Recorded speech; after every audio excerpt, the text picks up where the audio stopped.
When I refused to pay my sister-in-law's crushing $80,000 debt, my mother-in-law erupted in rage and secretly stripped my husband and me of our entire inheritance overnight. But just when they thought they had destroyed us, a shocking truth was exposed. My name is Nia. I am 32 years old, an executive director at a private equity firm, and somehow still healing from wounds my husband's family inflicted. As a successful financial executive, I tried to establish strict boundaries, but I maintained obligatory contact for the sake of my husband, Julian. Last Sunday, they invited us to their traditional family dinner. Between the sweet tea and the cornbread, my mother-in-law leaned forward smirking. She told me I was lucky to even be sitting at her table. Before I continue this story, let me know where you are watching from in the comments below. Hit like and subscribe if you have ever had to stand up to family who underestimated your worth and tried to use you as their personal bank account. Growing up in Atlanta meant understanding the deep importance of family image and generational wealth. In the circles we moved in, maintaining appearances was just as important as the money in the bank. But inside my husband Julian's childhood home, emotional manipulation permeated every single corner. The sprawling brick house, entirely paid off by his late father, was a fortress of expectations that I could never quite meet. The dining room was always loud, the air thick with the smell of baked macaroni and cheese, candied yams, collard greens, and unspoken resentment. I always dreaded these Sunday dinners. Brenda, my mother-in-law, ruled the table like a monarch holding court. She used the family logistics company, built from the ground up through her late husband's blood, sweat, and tears, as a weapon to control her children. She constantly reminded everyone that she held the keys to the kingdom and could lock anyone out at a moment's notice. Sitting directly across from me was Kloe. Kloe is 30 years old and Julian's younger sister. She was the undeniable golden child of the family. Kloe called herself an influencer and an entrepreneur. She had opened a luxury fashion boutique 2 years ago, fully funded by a massive loan from Brenda. But instead of running a legitimate business, Kloe used the boutique as a front to fund a lifestyle she could not actually afford. She was always dressed head to toe in designer labels, her hair and makeup flawlessly done by professionals, projecting an image of extreme wealth on social media. I knew the truth. I worked in private equity. I analyzed financial statements and market trends for a living. I could smell a bad investment from a mile away, and Kloe was a walking, breathing financial disaster waiting to happen. The dinner started with the usual passive-aggressive remarks. Brenda complimented Kloe's new diamond earrings, then turned to me and asked why I always wore such boring masculine suits to work. She wondered aloud if I was trying to intimidate my husband.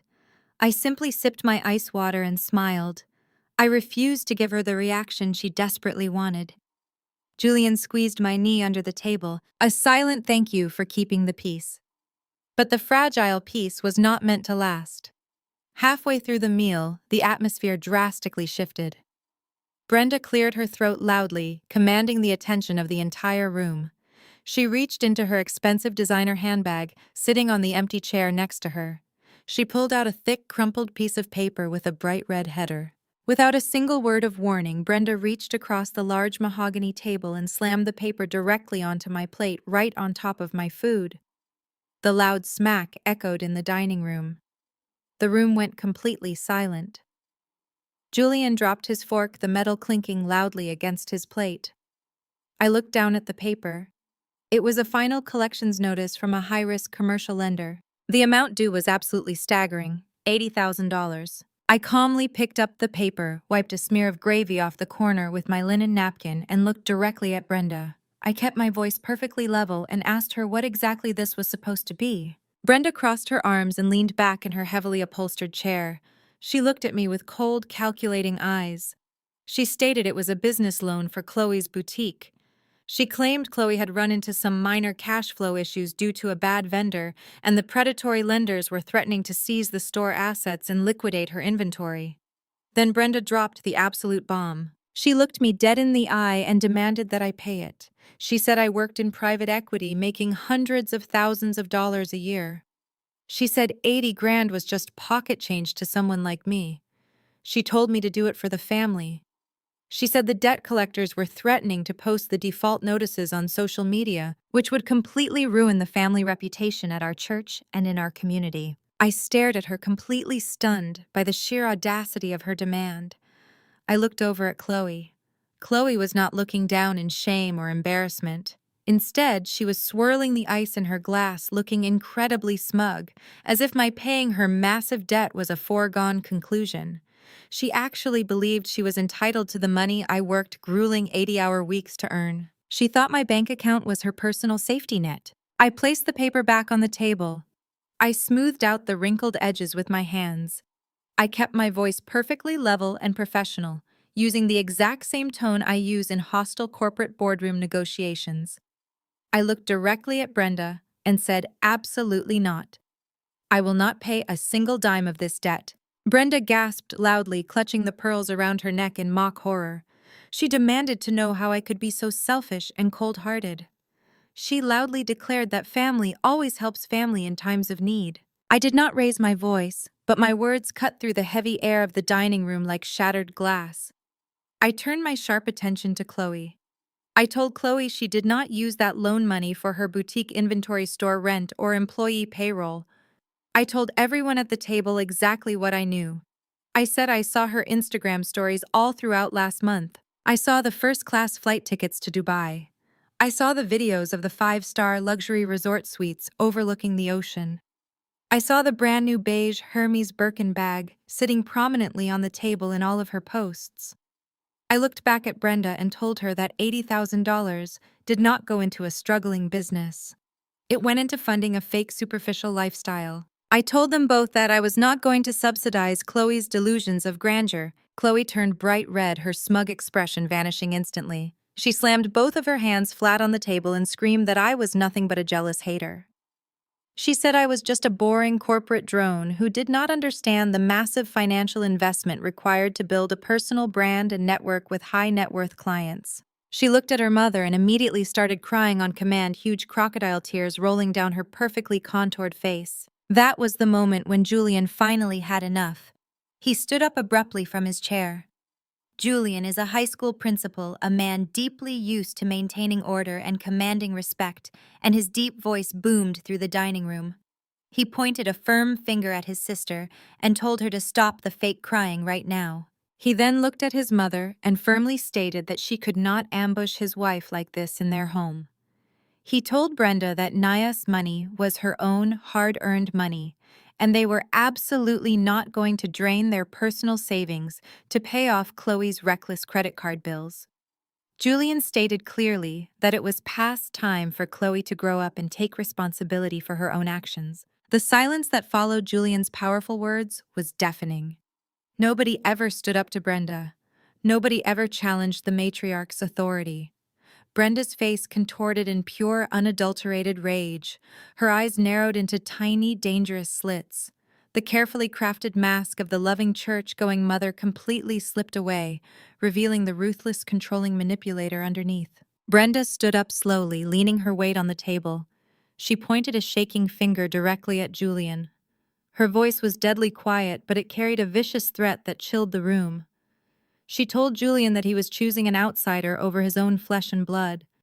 She said if he let his wife disrespect his sister and his mother in their own home, there would be severe, immediate consequences. Julian stood his ground, crossing his arms. He calmly told his mother that setting a basic financial boundary was not disrespect, it was reality. Brenda slammed her fist hard on the table, rattling the expensive crystal water glasses. She decided to drop her ultimate trump card. She told Julian that if he did not force me to write that check to the lenders by tomorrow morning, she would personally call the family lawyer at dawn.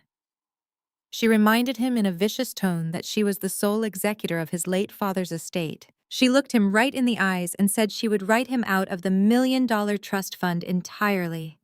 She said she would strip him of his 50% stake in the family logistics company, the company his father intended for him to run, and she would give every single penny, every single physical asset, and every single share of stock directly to Kloe. She smiled a wicked, triumphant smile, relishing the power trip. She told Julian he would be left with absolutely nothing from his father's legacy. She truly thought this massive threat would break us. She thought the overwhelming fear of losing generational wealth would make me pull out my checkbook and submit to her financial control.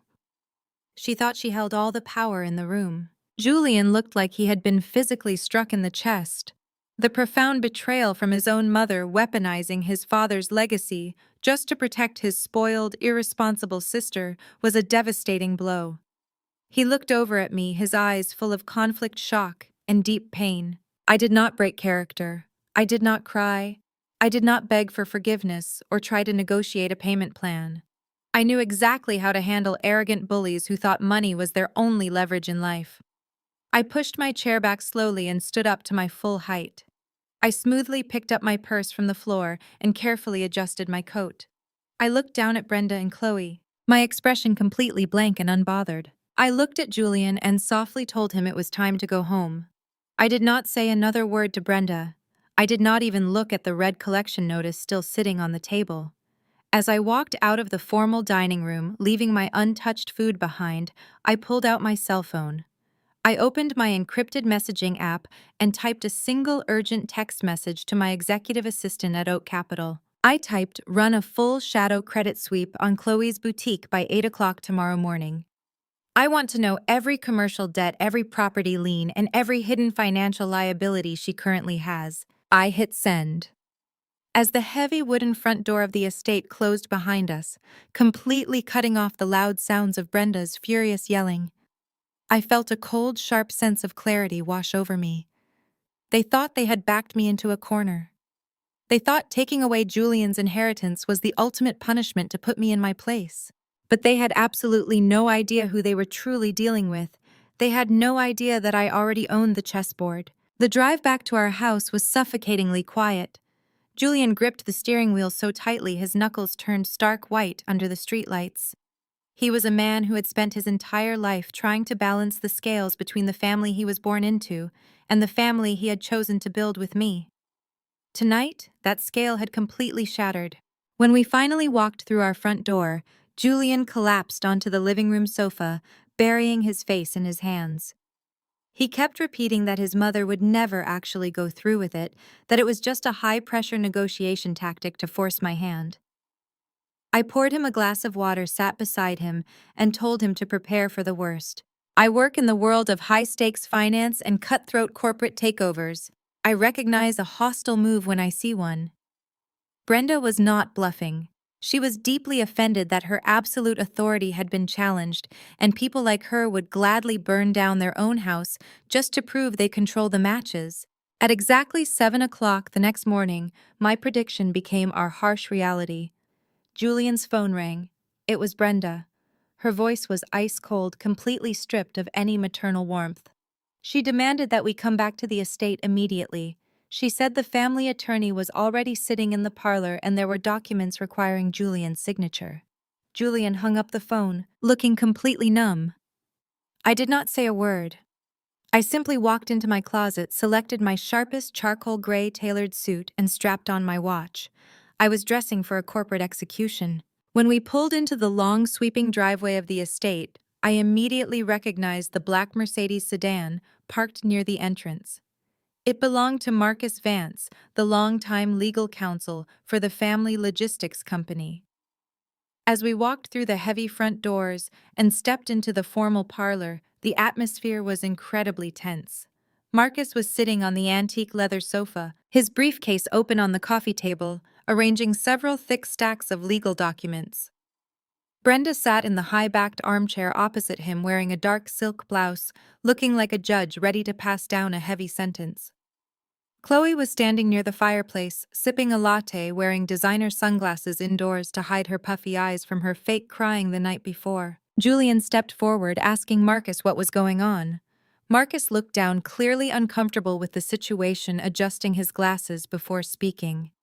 He cleared his throat and explained that Brenda, acting in her legal capacity as the sole executor and primary trustee of the late father's estate, was exercising a deeply buried clause in the trust agreement. This specific clause allowed her to reallocate the disbursement of the business assets if she deemed one of the beneficiaries to be acting against the best interests of the family corporation. It was a subjective, legally murky loophole, but challenging. It would require years of expensive litigation.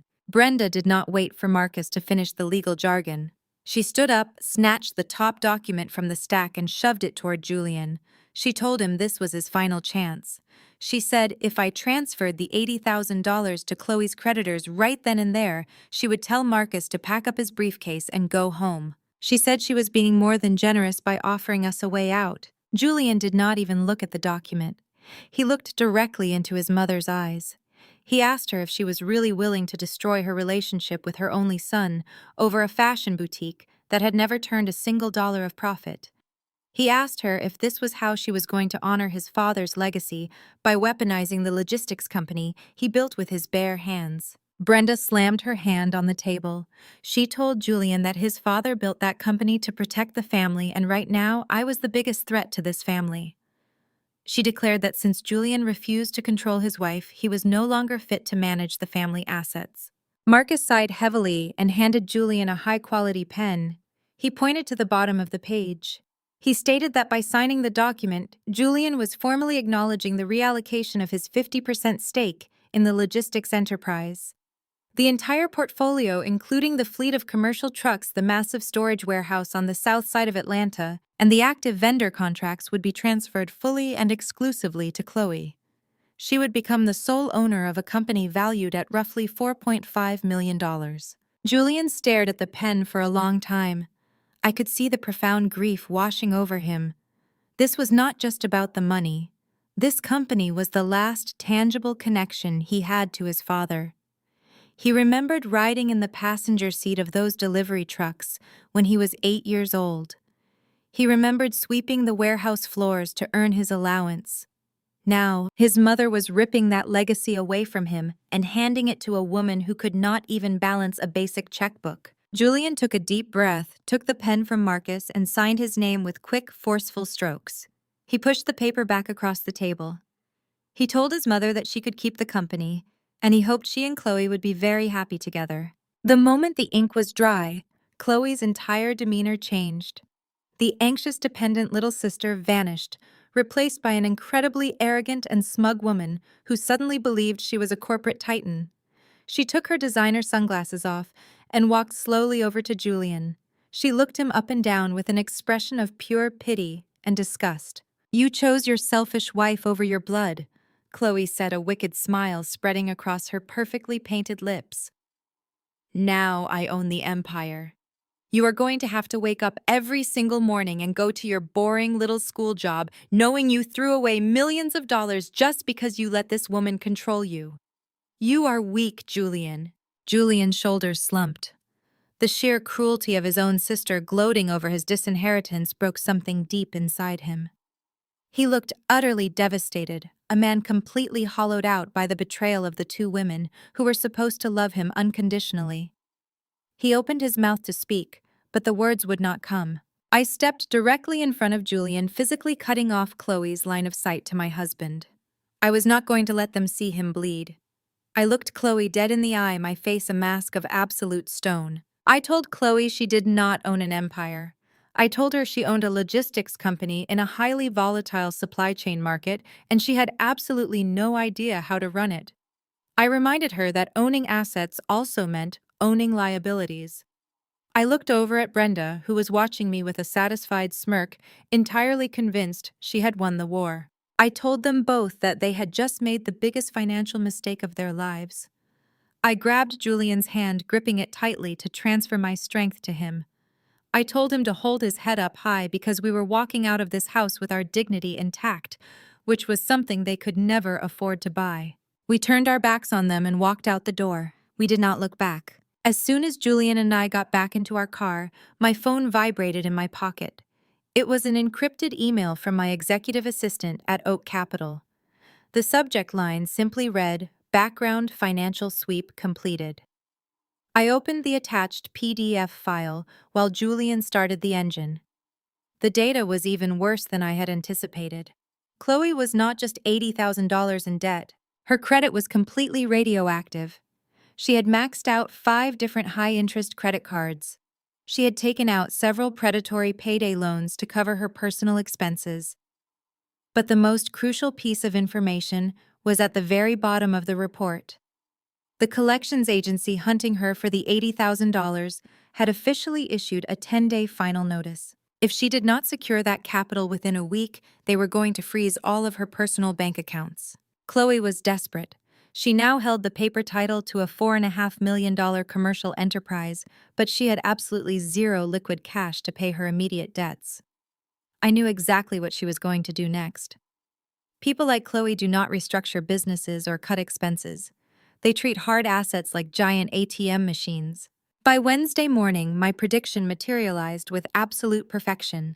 Kloe, drunk on her newfound power and completely blind to the realities of commercial finance, decided she needed a massive injection of cash. She wanted enough money to pay off her boutique debt, upgrade her luxury apartment, and throw a massive rebranding party to show off her new status as a logistics CEO. Armed with the freshly signed legal documents proving her 100% ownership of the family empire, Kloe confidently strutted into the sleek glass-enclosed lobby of one of the most exclusive commercial lending firms in downtown Atlanta. She walked up to the reception desk wearing a bright pink Chanel suit, carrying a thick binder of her new company assets. She demanded an expedited commercial mortgage offering the family warehouse and the entire fleet of trucks as collateral for a high-interest cash loan. Kloe sat down in the luxurious waiting area, sipping a complimentary sparkling water, completely unaware of the trap she was willingly walking into. She watched as her file was carried back into the executive suites.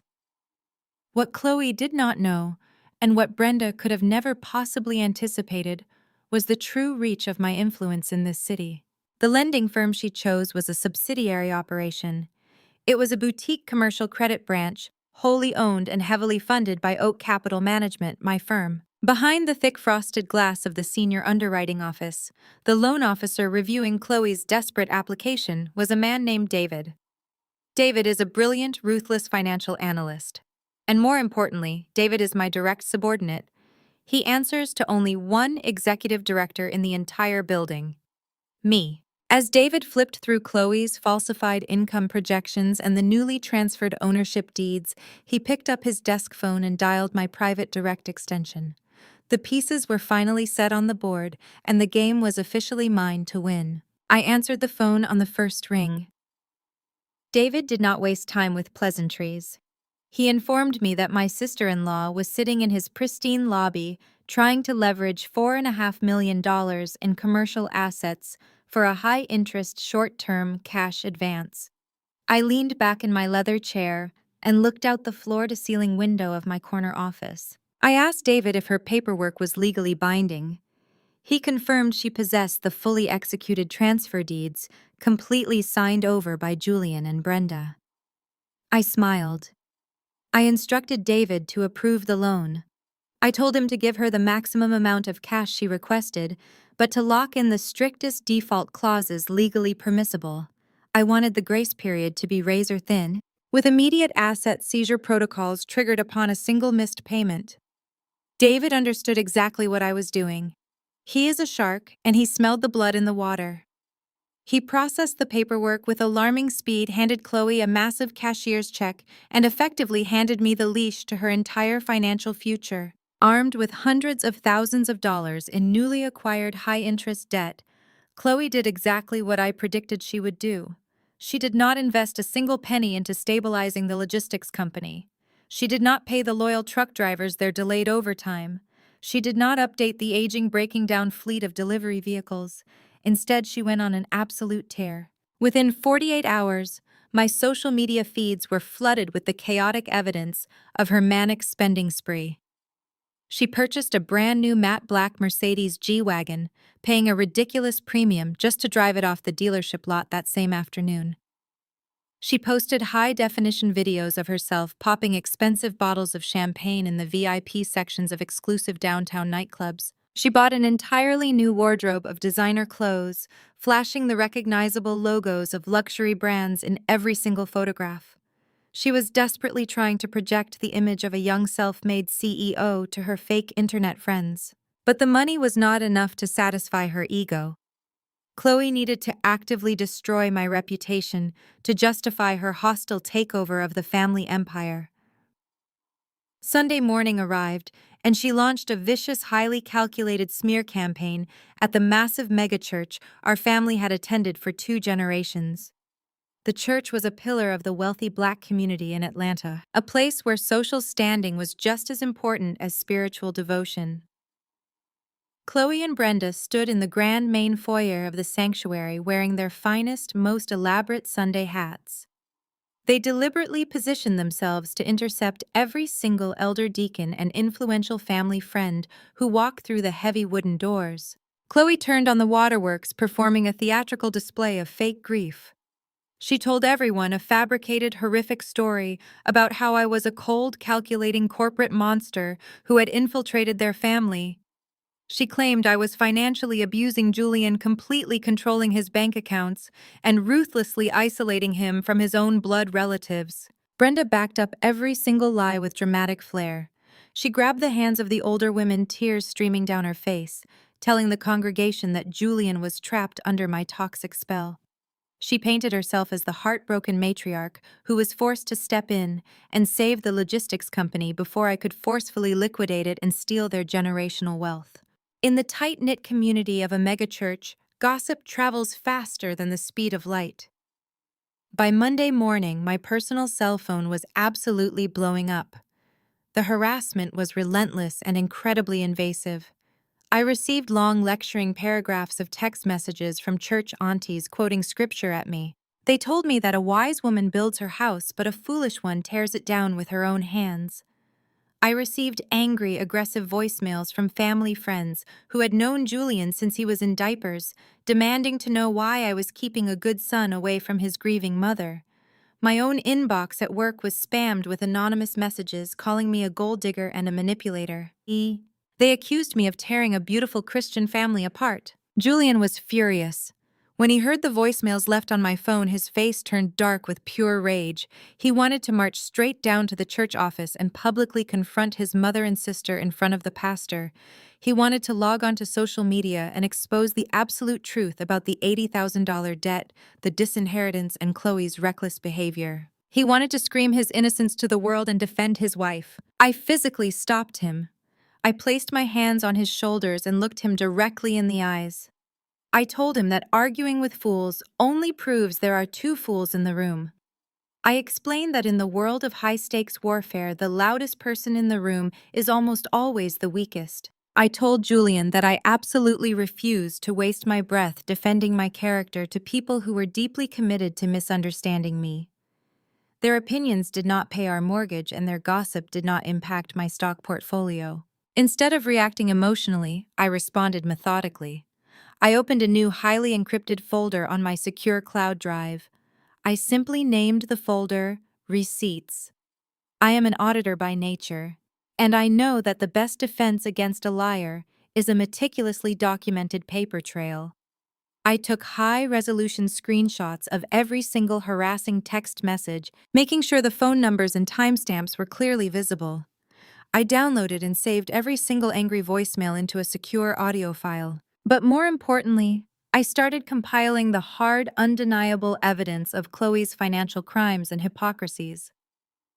I downloaded the time-stamped social media videos of her clubbing and VIP sections on the exact same days she tearfully told the church congregation she was supposedly working 80-hour weeks to save the struggling family business. I pulled the public property records from the county courthouse, which clearly showed the new predatory commercial liens she had just attached to the company warehouse. I gathered bank statements, legal transfer documents, and photographic evidence. Every time Brenda or Kloe told a public lie, I quietly filed away the corresponding truth. I was building an ironclad legal and social prosecution, and they were arrogant enough to hand me the murder weapon on a silver platter. I did not need to scream my truth because when the time came, the documents would speak for themselves. While Kloe was busy securing her status as a local socialite and Brenda was busy playing the ultimate victim at choir practice, the actual foundation of their newly acquired empire was rapidly rotting away. Running a massive logistics company requires intense dedication, complex supply chain management, and constant communication with demanding corporate clients. It is not a job you can do while nursing a hangover from a Tuesday night club appearance or shopping for luxury handbags. On Thursday afternoon, I was sitting in a board meeting when I felt my smartwatch vibrate with a priority notification. It was a text message from a very close, highly confidential contact within my corporate network. This contact was a senior procurement manager at one of the largest national retail chains in the country. More importantly, this retail chain was the logistics company's largest and most lucrative vendor. Their massive shipping contract was the only financial lifeline keeping Brenda's old company afloat. I stepped out of the boardroom and called my contact back immediately. The information he gave me was absolutely catastrophic for Kloe. He told me that over the past 2 weeks, Kloe had completely ignored their daily dispatch communications.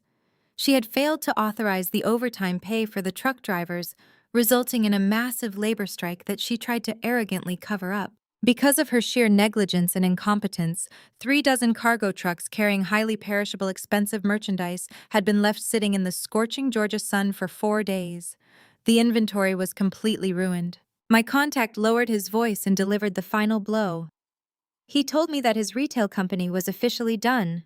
They were not just pausing the contract. They had legally terminated the entire vendor agreement due to gross mismanagement and breach of contract. They were pulling all of their business away from Kloe's logistics company, effective immediately. Furthermore, they were preparing to file a massive lawsuit against Kloe for the cost of the destroyed inventory. I ended the call and walked slowly back to my corner office. I looked down at the bustling city streets of Atlanta below me. The massive commercial loan that Kloe had just taken from my firm required monthly payments based on the projected revenue from that exact retail contract. Without that vendor, the logistics company had zero incoming cash flow. They were essentially a dead man walking. Kloe had just spent hundreds of thousands of dollars she no longer had a way to repay, and the razor-thin grace period on her loan was ticking down like a time bomb. While I was silently watching the impending collapse of their financial house of cards, Brenda was growing increasingly furious at my absolute refusal to engage with her. Narcissists feed on reaction. They desperately need you to defend yourself, to argue, to show them that their attacks are causing you pain. My complete silence was starving her of the control she craved. The smear campaign at our megachurch had certainly caused a temporary social headache, but it had not produced the results Brenda truly wanted. I had not called her begging for a truce. Julian had not left me. We had not written a check for $80,000. Frustrated by her inability to break me, Brenda decided to change her tactics. She realized that she could not touch my career in private equity. My corporate world was completely insulated from her church gossip. So she aimed her venom at the most vulnerable and important thing left in our lives. She decided to actively destroy Julian's career. Julian is an exceptional educator. He is the principal of one of the most highly rated public high schools in the Atlanta metropolitan district. He spent his entire adult life building his professional reputation. He is fiercely dedicated to his students, respected by his faculty, and heavily relied upon by the community. In the world of public education, your moral character and public perception are just as critical as your administrative skills.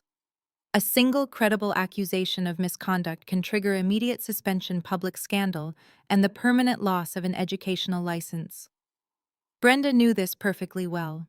She knew exactly how much Julian's career meant to him, and she decided to use it as her ultimate weapon of extortion. It was a Tuesday morning, a particularly important day for Julian's school. The regional superintendent of the school district was on campus for a scheduled annual performance review. The administrative office was buzzing with activity, trying to ensure everything looked perfect for the district executives.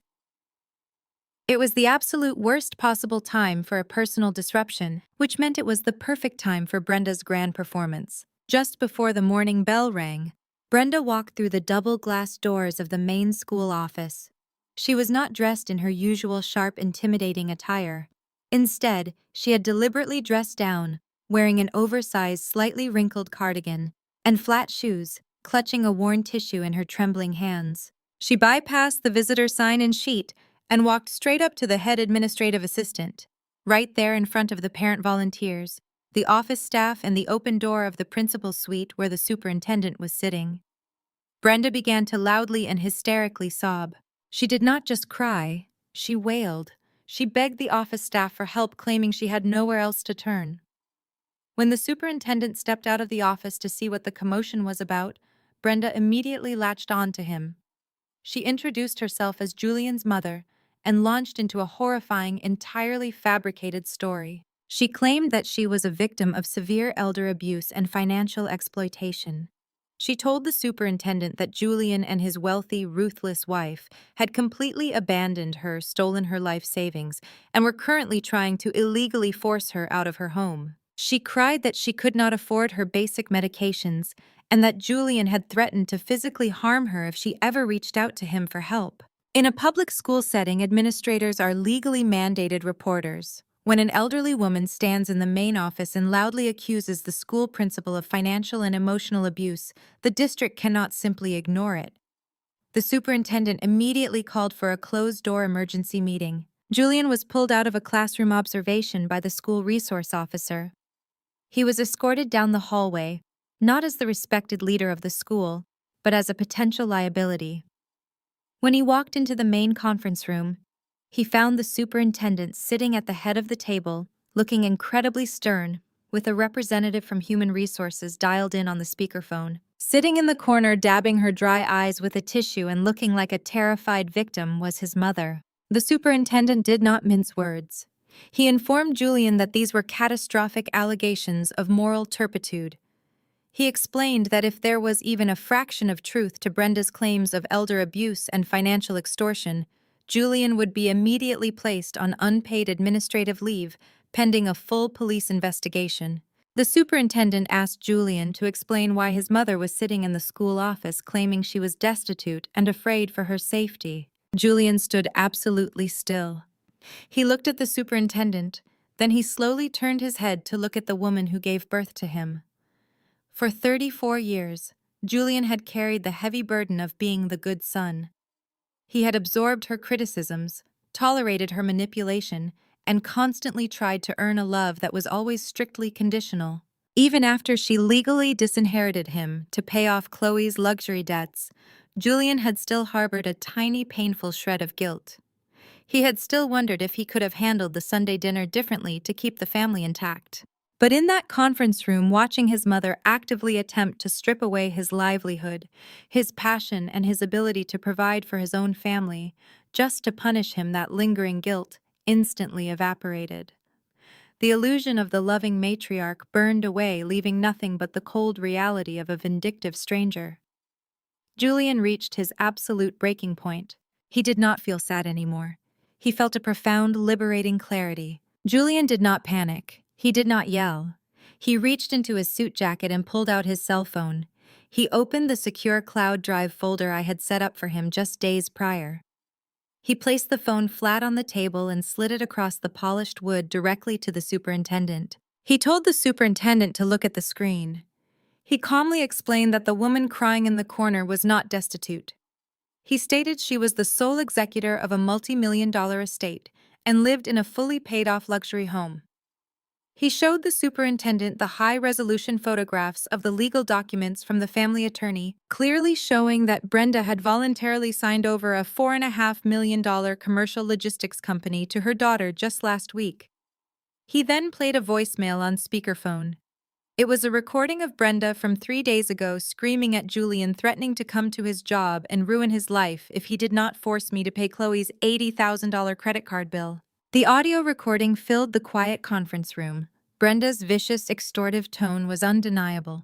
The superintendent listened to the entire recording, scrolled through the legal documents, and then looked up at Brenda. The atmosphere in the room shifted instantly. The HR representative on the phone cleared her throat and stated that this appeared to be a personal extortion attempt, not a matter of elder abuse. Brenda realized her trap had failed. The fake tears stopped immediately. She sat up straight, her face hardening into a furious scowl, and began to aggressively argue that the documents were fake and that Julian was lying. But the superintendent held up his hand, silencing her completely. He informed Brenda that filing a false report of abuse to damage a district employee's reputation was a serious offense. He told her she needed to leave the premises immediately, or he would have the school resource officer arrest her for trespassing and disturbing the peace. Julian did not wait for the officer. He walked over to the door, opened it wide, and looked his mother dead in the eye. He told her to get up. Brenda grabbed her purse and marched toward the door, glaring fiercely at Julian. As she stepped out into the hallway, Julian followed her, walking her all the way to the front entrance of the school. When they reached the glass doors, Brenda turned around, preparing to deliver one last venomous threat. But Julian cut her off before she could even open her mouth. His voice was terrifyingly calm and completely devoid of any affection. He told her that she had finally succeeded in completely destroying their relationship. He said she was no longer his mother, and he was no longer her son. He informed her that if she ever stepped foot on his campus again, if she ever drove past his house, or if she ever attempted to contact him or his wife, he would file a permanent restraining order and press charges for harassment. He told her that she chose Kloe, and now she would have to live with the consequences of that choice forever. Julian turned to the armed school resource officer standing nearby and officially instructed him to permanently ban Brenda from the property. Then he turned his back on her, walked inside, and let the heavy glass doors lock behind him. He did not look back to see her reaction. He was finally entirely free. When Julian came home that evening and told me exactly what happened, I felt a deep surge of pride. The last remaining tether to their toxic manipulation had been severed.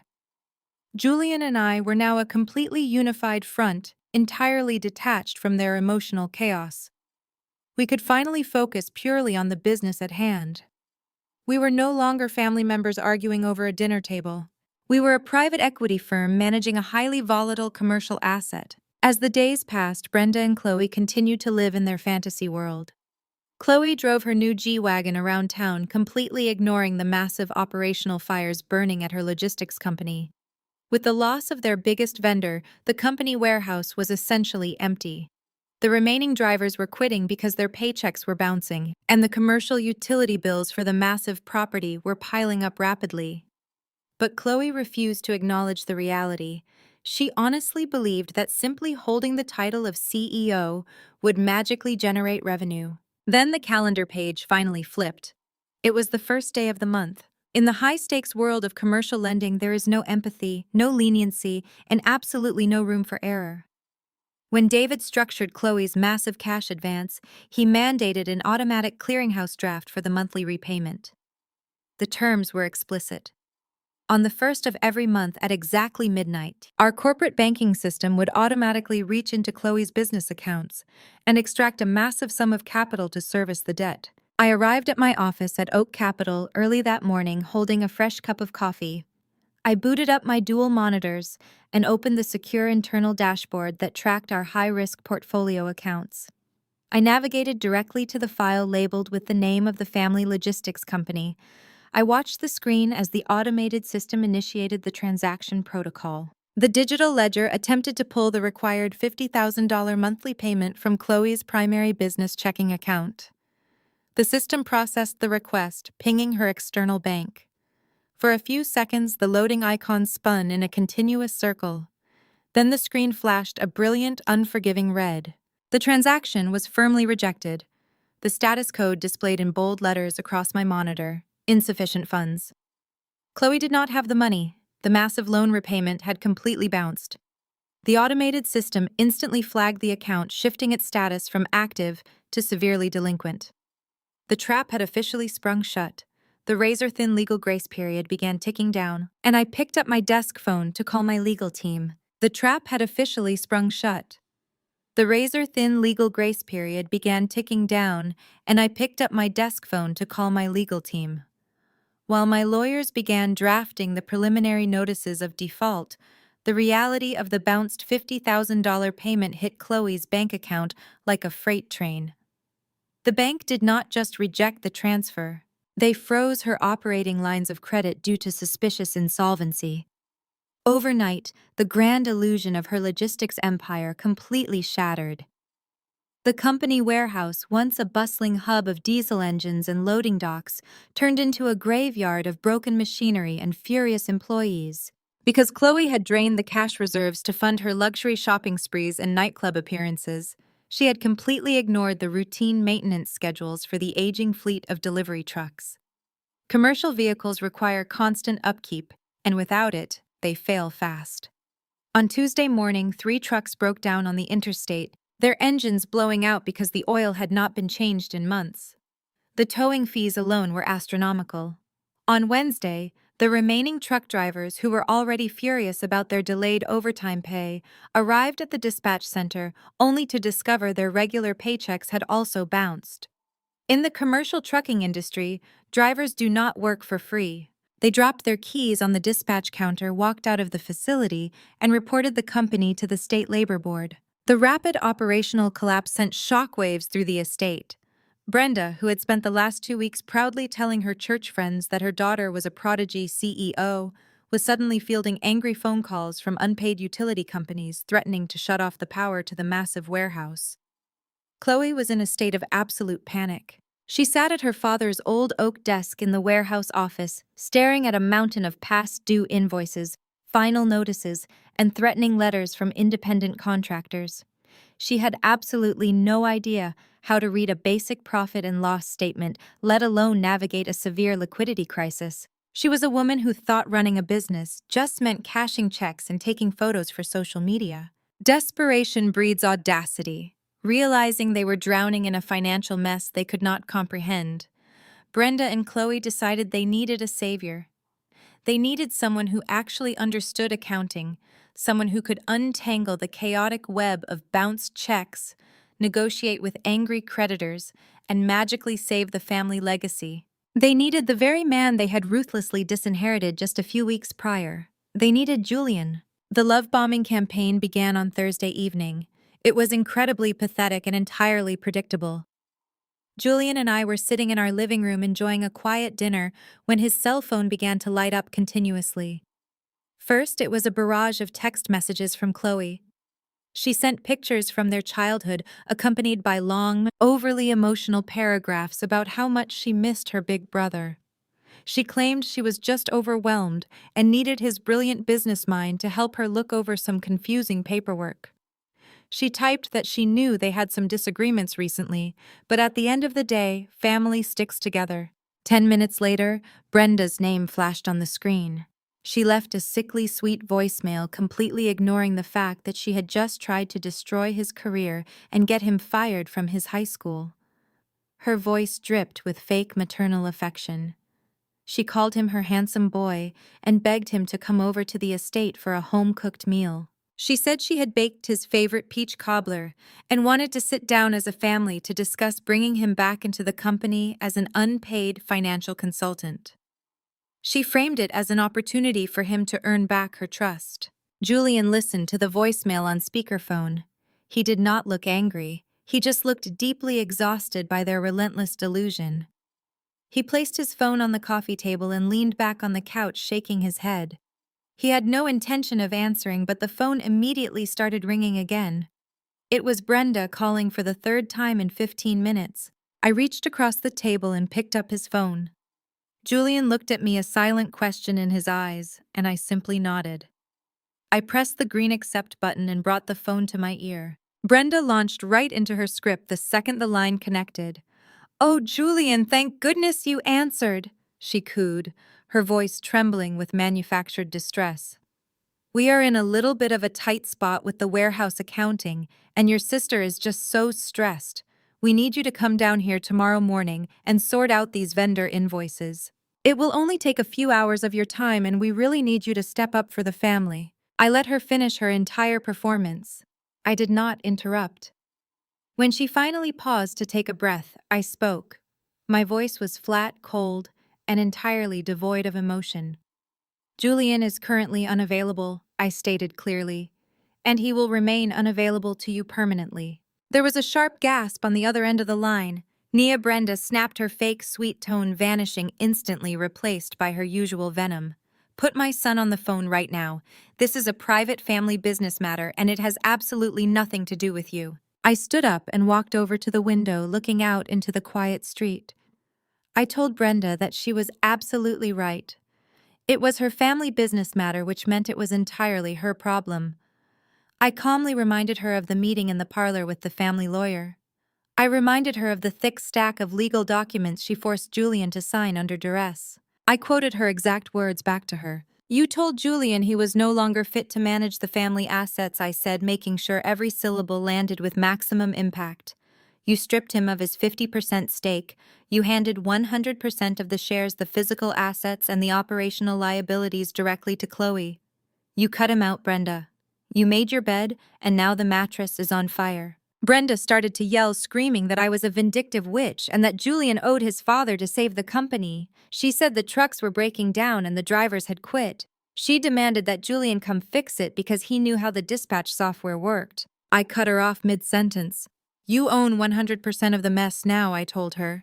"Do not ever call this number again expecting free labor to save a company you stole." I pressed the end call button and immediately blocked her number from Julian's phone. I then blocked Kloe's number for good measure. I set the phone back on the table. Julian looked at me, let out a long, heavy breath, and finally smiled. The boundary was set in stone. We were completely sealed off from their sinking ship. Back at the logistics warehouse, my refusal to hand over Julian sent Kloe into a blind, terrifying panic. She had less than 48 hours before the 10-day grace period on her massive commercial loan expired. If she did not deposit $50,000 in cash by Monday morning, Oak Capital would initiate immediate foreclosure proceedings. They would seize the trucks, lock the warehouse doors, and repossess her brand-new G-Wagon. The image of the tow trucks hauling away her luxury car in front of her neighbors was a humiliation she simply could not bear.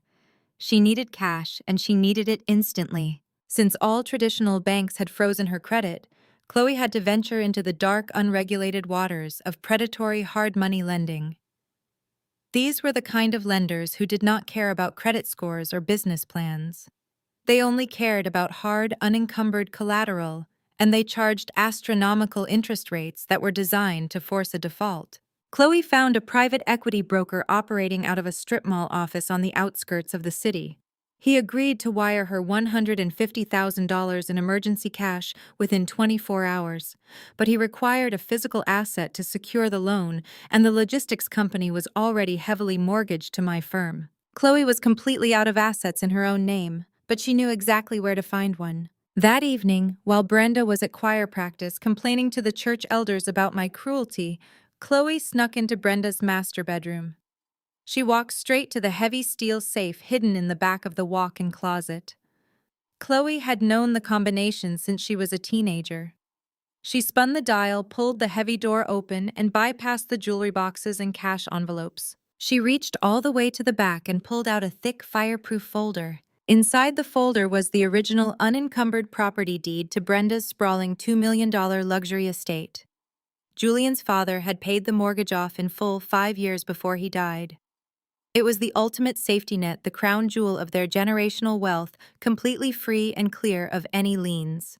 Kloe took the deed, drove straight to the shady broker's office, and slammed the documents onto his desk. When the broker handed her the secondary loan contract, pointing to the blank line requiring the property owner's signature, Kloe did not even hesitate. Her hands did not shake. Driven by pure, selfish desperation to save her own fabricated image, she picked up the pen and flawlessly forged her own mother's signature on the dotted line. She had just mortgaged the roof over Brenda's head to a ruthless loan shark, trading her mother's security for a temporary lifeline. The cash was wired to her account the next morning. Kloe paid the $50,000 default to my firm, breathed a massive sigh of relief, and immediately took her G-Wagon to get a custom detail wash. She thought she had outsmarted everyone. She thought she had bought herself enough time to figure things out. But she had no idea that I saw the payment clear. I saw the source of the funds through our background monitoring systems, and I knew exactly what she had just done. The final nail had just been hammered into their coffin, and they were the ones holding the hammer. The sudden infusion of $150,000 in illicit cash gave Kloe a dangerous temporary high. A truly rational owner would have used that stolen lifeline to repair broken trucks, pay drivers, and salvage the company. But Kloe was definitely not a rational business owner. After transferring the initial $50,000 payment to my firm to temporarily stave off the immediate repossession of her vehicles, she looked at the remaining $100,000 sitting in her bank account and saw an opportunity to show off. Within just 3 weeks, elegant gold foil invitations were sent out across the entire city of Atlanta.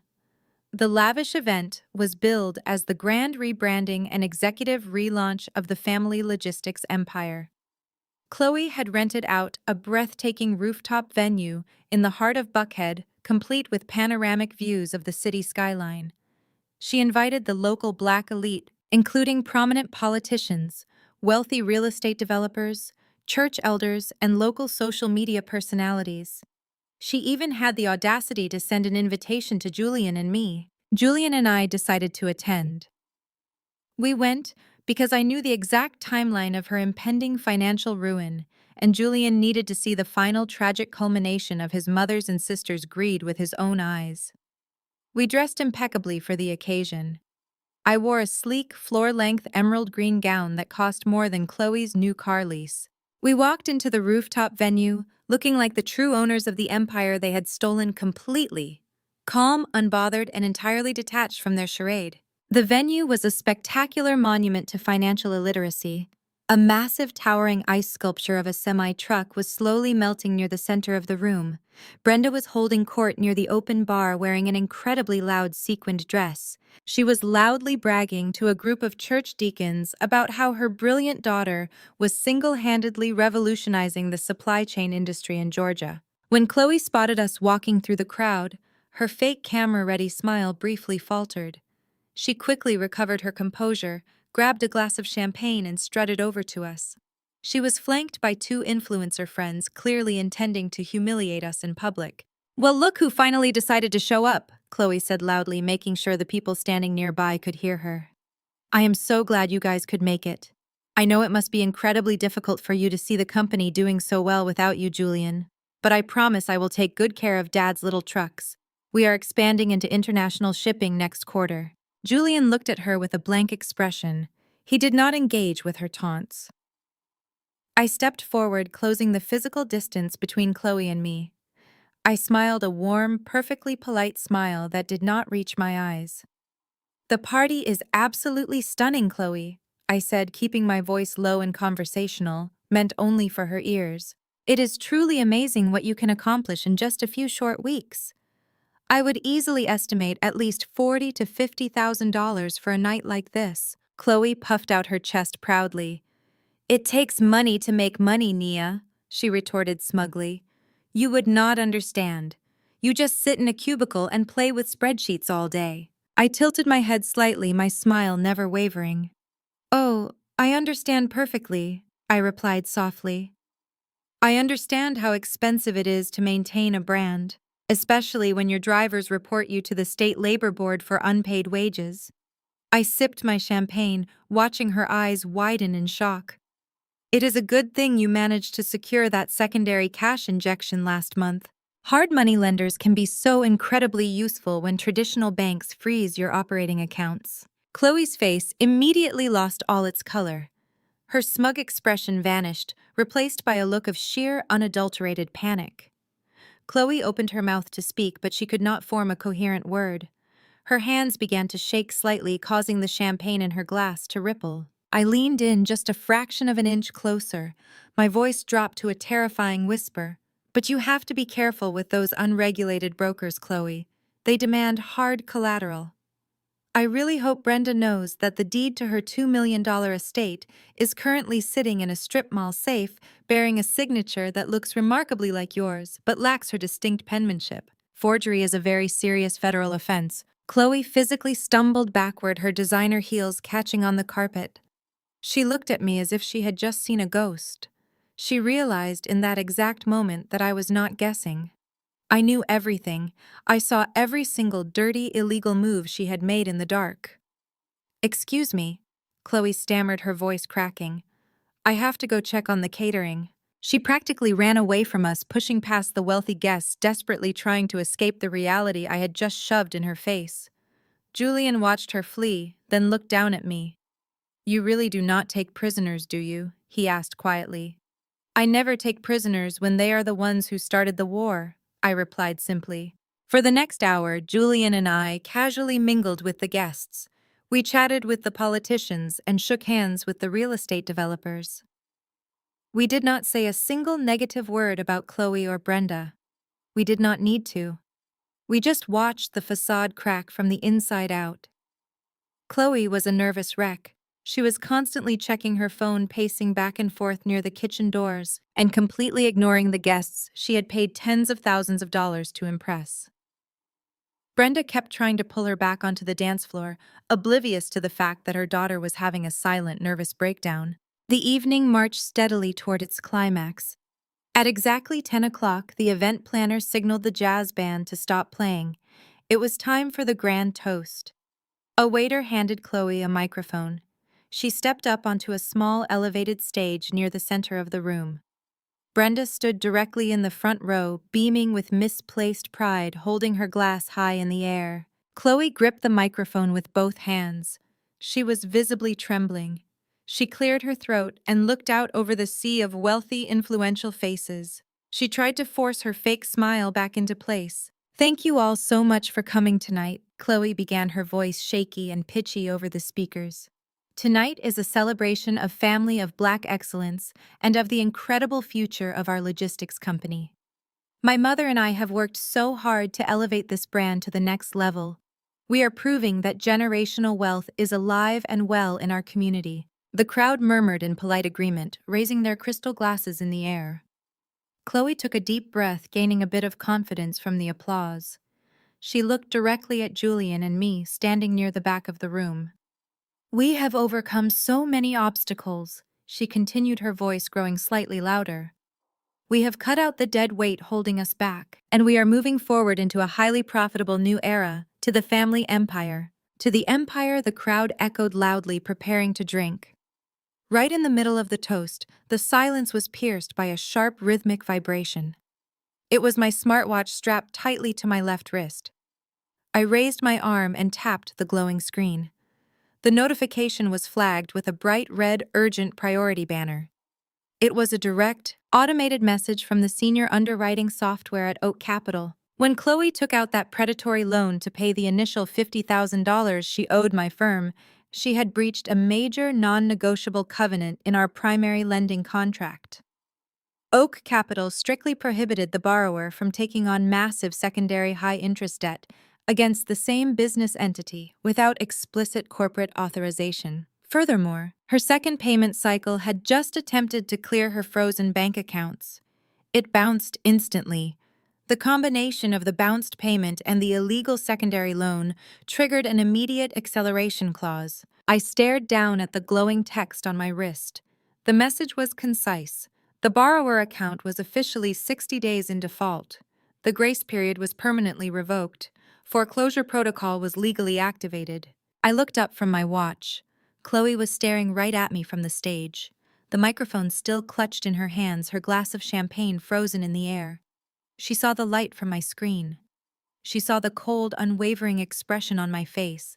She knew exactly what that notification meant. The party was over.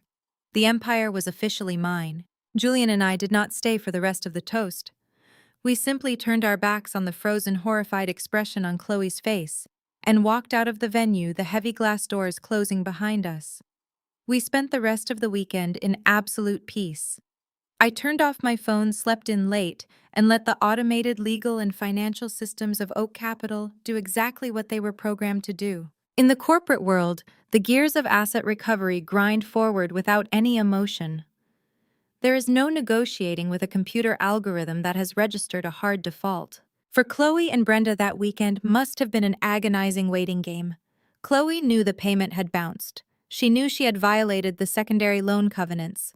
But in her profound arrogance, she probably convinced herself that she could make a few phone calls on Monday morning, charm a bank manager, and smooth the entire situation over. She thought commercial lending worked like a retail store return policy, where if you complain loudly enough to a manager, they will bend the rules for you. She was violently incorrect. The first undeniable strike of reality happened bright and early on Tuesday morning. Kloe lived in a high-end, newly developed luxury subdivision on the north side of the city. It was the kind of neighborhood where image was everything. The driveways were lined with perfectly manicured hedges, and the residents prided themselves on their quiet, exclusive atmosphere. Kloe had spent the last 2 months terrorizing these neighbors, revving the engine of her matte black G-Wagon at all hours of the night and acting like she owned the entire block. At exactly 6:30 in the morning, the pristine silence of the neighborhood was shattered by the loud, aggressive rumble of a heavy-duty diesel engine. A massive industrial flatbed tow truck turned onto Kloe's street. It was not a stealthy operation. The truck was bright yellow, covered in flashing amber strobe lights, and equipped with a heavy hydraulic lift. Following closely behind it was a second smaller wrecker. They pulled up directly in front of Kloe's meticulously landscaped front yard. The repo agents were highly trained, bonded professionals who specialized in high-value asset recovery. They did not knock on the front door. They did not ring the doorbell. They went straight to work. Within seconds, the lead agent had backed his wrecker up to the rear bumper of the G-Wagon parked in the driveway. He jumped out of the cab, quickly sliding the heavy steel lift forks underneath the rear tires of the luxury SUV. The hydraulic motors whined loudly as the back end of the $150,000 vehicle was hoisted unceremoniously into the air. The loud mechanical noises and the flashing amber lights immediately drew the attention of the entire street. Lights began flicking on in the surrounding houses. Front doors cracked open. Neighbors holding their morning cups of coffee and wearing bathrobes stepped out onto their porches. Inside the house, the commotion finally woke Kloe. She looked out her second-story bedroom window and let out a blood-curdling scream. Kloe sprinted down the stairs and threw open her front door, running out onto the driveway, completely barefoot, wearing nothing but a pair of silk pajamas. She was frantic, waving her arms wildly in the air, screaming at the men to drop her car. She ran right up to the lead agent, threatening to call the police, claiming they were stealing her property. She demanded they unhook the vehicle immediately, yelling that she was the CEO of a multi-million-dollar logistics company and that this was a massive misunderstanding. The lead agent did not even flinch. He had repossessed cars from fake millionaires 1,000 times before. He simply held up a clipboard blocking Kloe's path and calmly advised her to step back from the active machinery for her own safety.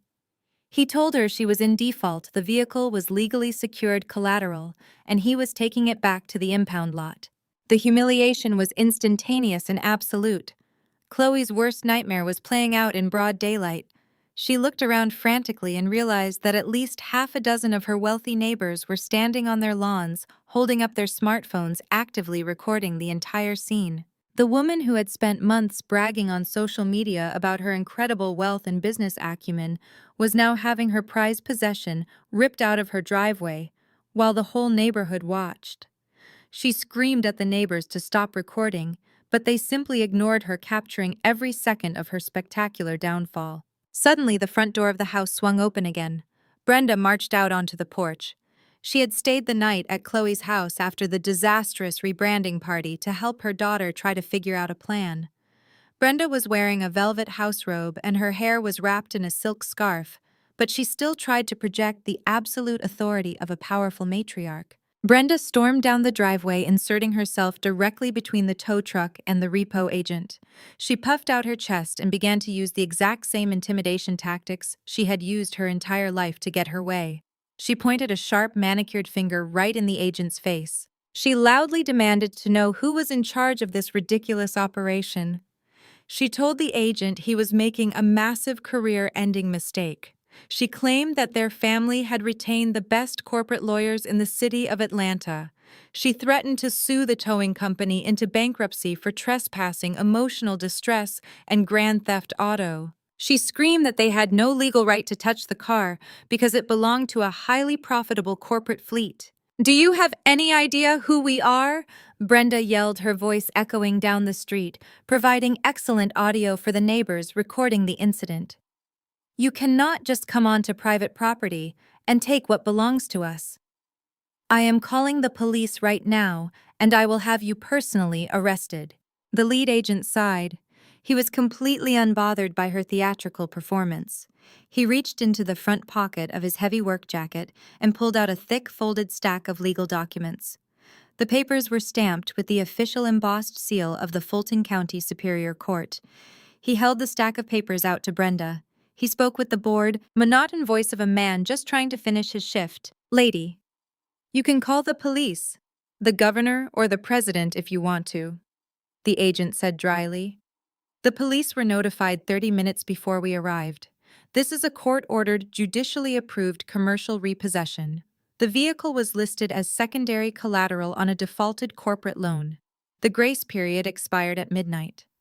The lien holder signed the authorization. The judge signed the writ, and we are taking the car." Brenda snatched the paperwork out of his hand, practically tearing the top page in her fury. She told him that the paperwork was obviously fabricated. She insisted that there was a clerical error at the bank and that they would have the money wired by noon. She told Kloe to go inside and get the keys so they could prove ownership. The agent signaled to his partner, who engaged the winch. The G-Wagon was dragged fully onto the street, its front tires locked and screeching against the pavement, completely out of Kloe's control. "Read the paperwork, ma'am," the agent advised, turning his back on Brenda and walking toward the cab of his truck. "It is completely airtight. If you have a problem with the repossession, you have to take it up directly with the lien holder. We just do the heavy lifting." The heavy diesel engines roared to life, drowning out Kloe's hysterical sobbing. The trucks began to pull away, carrying the matte black symbol of Kloe's fake empire down the street and out of sight. The neighbors slowly lowered their phones, whispering among themselves, the neighborhood gossip mill already working overtime. Brenda stood in the middle of the empty driveway, clutching the stack of legal documents. Her chest was heaving with indignation.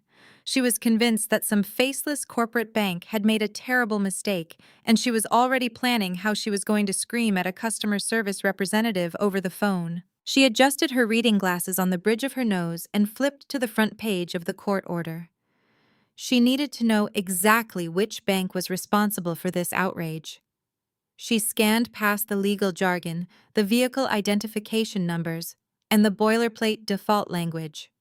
She looked for the bold text identifying the primary lien holder. Her eyes landed on the header section of the document. The color instantly drained from her face. Her jaw dropped open and her entire body went completely rigid. The arrogant, self-righteous fire in her eyes was extinguished in a single second, replaced by a look of sheer, uncomprehending terror. Kloe, still crying on the grass, looked up at her mother. "What is it?" Kloe sobbed. "What bank is it? We can call them, we can fix this." Brenda did not look at her daughter. Her hands began to shake violently, the thick legal papers rustling loudly in the morning air.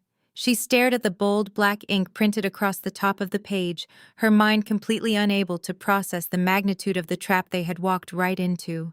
She slowly raised her head, staring blankly at the spot where the G-Wagon used to be. "It is not a bank," Brenda whispered, her voice completely hollow. She looked down at the paper again, as if hoping the words would magically change. They did not.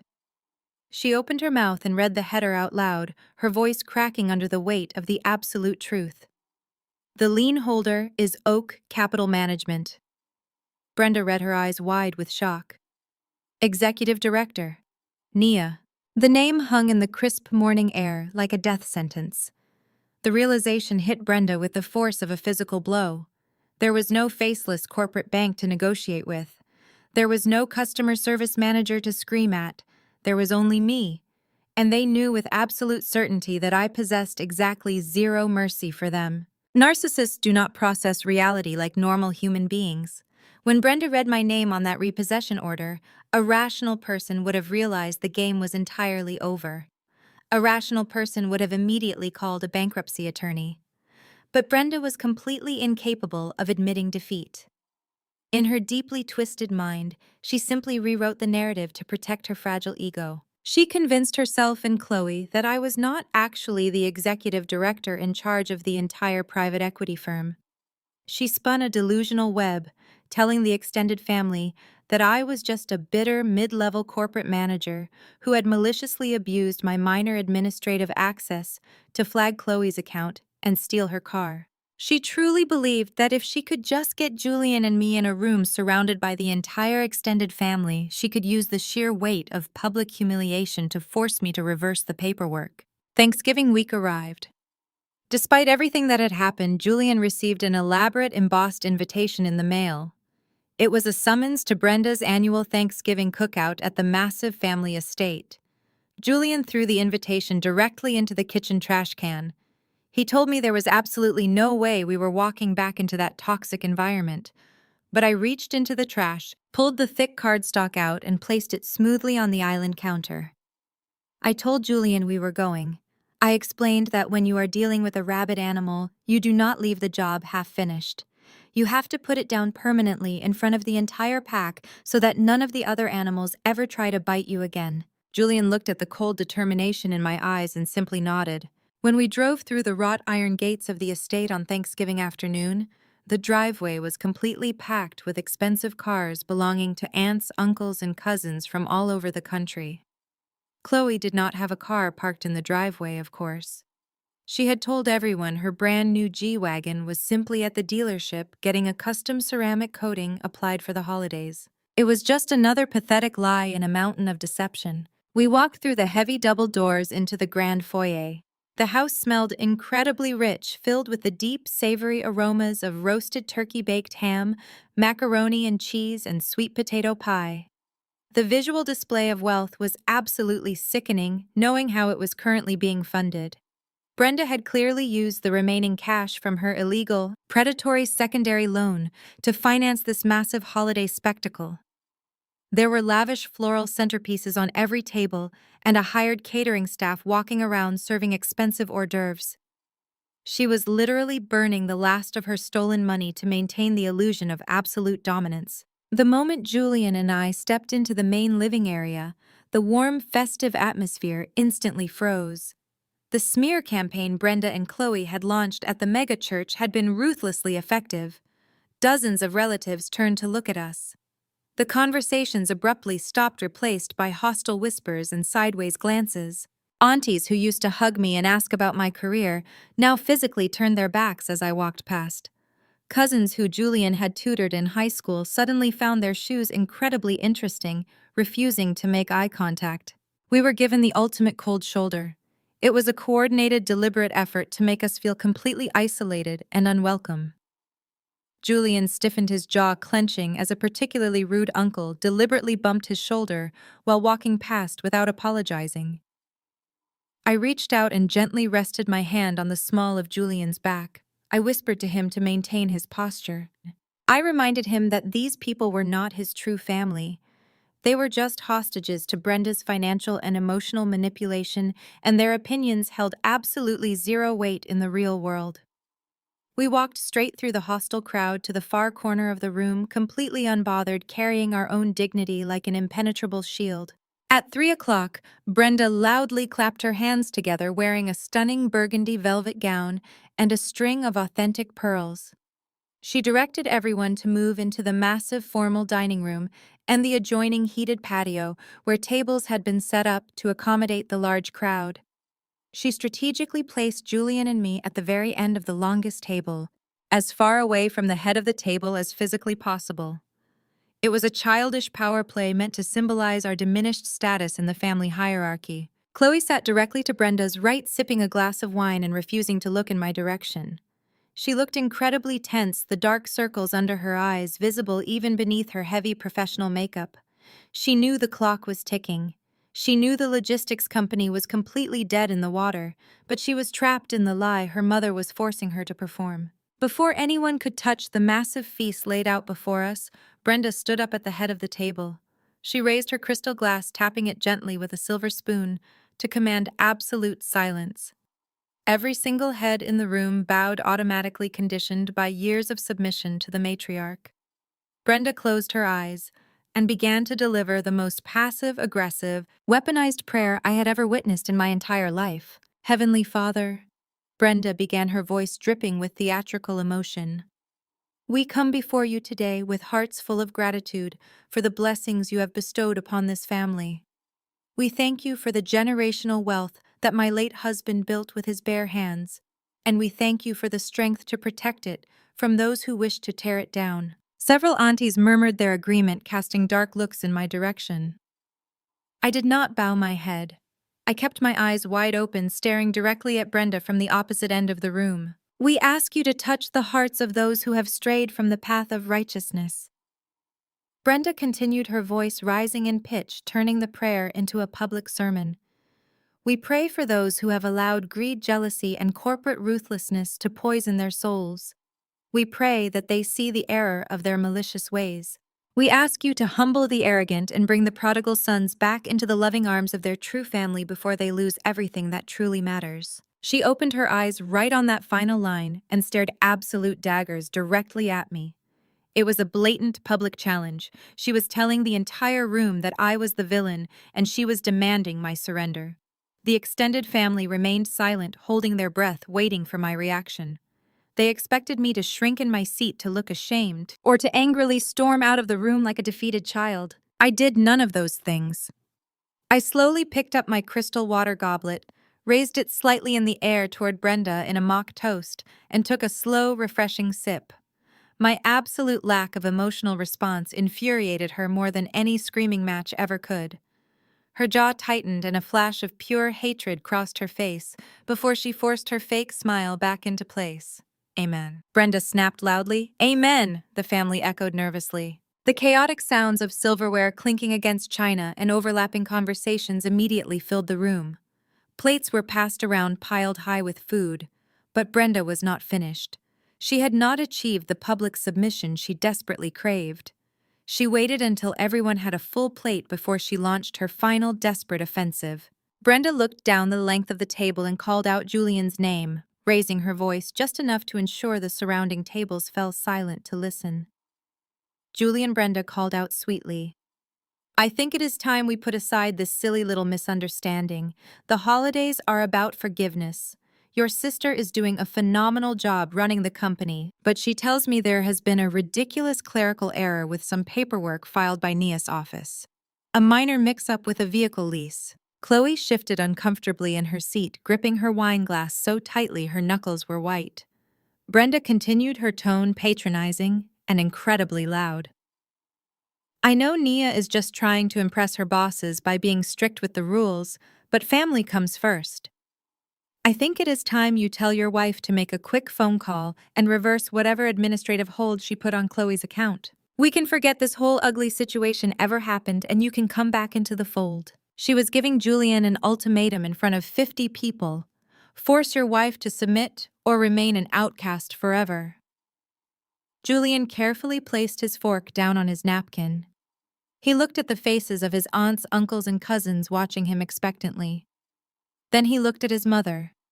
His voice was completely steady and carried effortlessly across the silent room. "There was no clerical error," Mother Julian stated clearly, "and Nia does not need to impress her bosses. She is the boss." A collective gasp rippled through the dining room.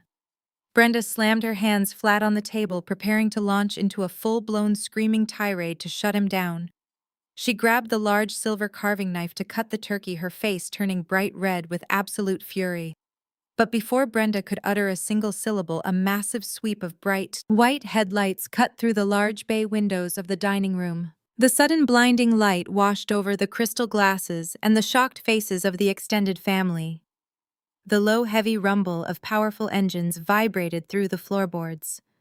Through the sheer dining room curtains, everyone could see the imposing silhouettes of 3 large black unmarked SUVs pulling aggressively into the circular driveway, completely blocking in the luxury cars of the visiting relatives. The dining room descended into absolute terrified silence. The carving knife slipped from Brenda's hand, clattering loudly against the fine china platter. Heavy synchronized footsteps echoed loudly on the brick steps of the front porch. The sound was deliberate and authoritative. Then the heavy brass doorbell rang. It was a long, sustained ring that echoed ominously through the massive house. Through the glass panels of the front door, visible from where Brenda stood, was the imposing figure of the Fulton County Sheriff. He was in full uniform, accompanied by 2 armed deputies. Tucked securely under his right arm was a thick, heavy stack of manila folders bearing the bright red seals of the Superior Court. The time for prayers and family gossip was officially over. The consequences had arrived. The heavy brass doorbell rang a second time, shattering the paralyzed silence of the dining room. Nobody moved. The aunties who had been whispering about me just moments ago were now frozen in their seats, staring wide-eyed at the front door. Brenda finally snapped out of her shock. She smoothed down the front of her velvet gown, plastered on her most authoritative, indignant expression, and marched toward the foyer. She was determined to treat the Fulton County Sheriff like a pesky door-to-door salesman interrupting her holiday meal. I opened the heavy front door before she could even reach it. The sheriff stepped inside his polished boots, heavy on the hardwood floor. He was a tall, no-nonsense man who looked like he had absolutely zero patience for wealthy suburban drama. Behind him walked a sharp-looking woman in a tailored navy blue suit carrying an incredibly thick black leather binder. She was the senior legal courier for Oak Capital Management, my courier. "Excuse me," Brenda demanded loudly, stepping right into the sheriff's path. "What is the meaning of this? This is a private residence, and we are in the middle of a private family Thanksgiving dinner. You cannot just barge in here. I demand you leave immediately." The sheriff did not step back. He looked down at Brenda with a completely flat expression. "Are you Brenda?" he asked, checking the top sheet of the manila folder in his hands. "I am the owner of this estate," Brenda declared proudly, lifting her chin, "and I am telling you to get out." The sheriff sighed, shaking his head slightly. "Ma'am, as of 8 o'clock yesterday morning, you are no longer the legal owner of this estate. I am here to serve a formal notice of foreclosure and immediate property seizure on behalf of the primary lien holder." The words echoed through the massive foyer and carried directly into the silent dining room. The collective gasp from the extended family was audible.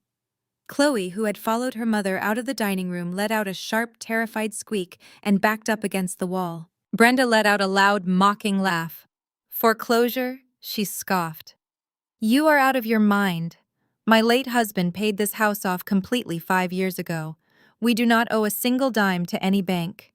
You have the wrong address, officer. Now get out before I call your commanding officer and have your badge." That is when I made my move. I slowly pushed my chair back from the far end of the long dining table. The scraping sound of the wooden chair legs against the floor drew every single eye in the room to me. I stood up to my full height, smoothed the front of my dress, and walked calmly toward the foyer.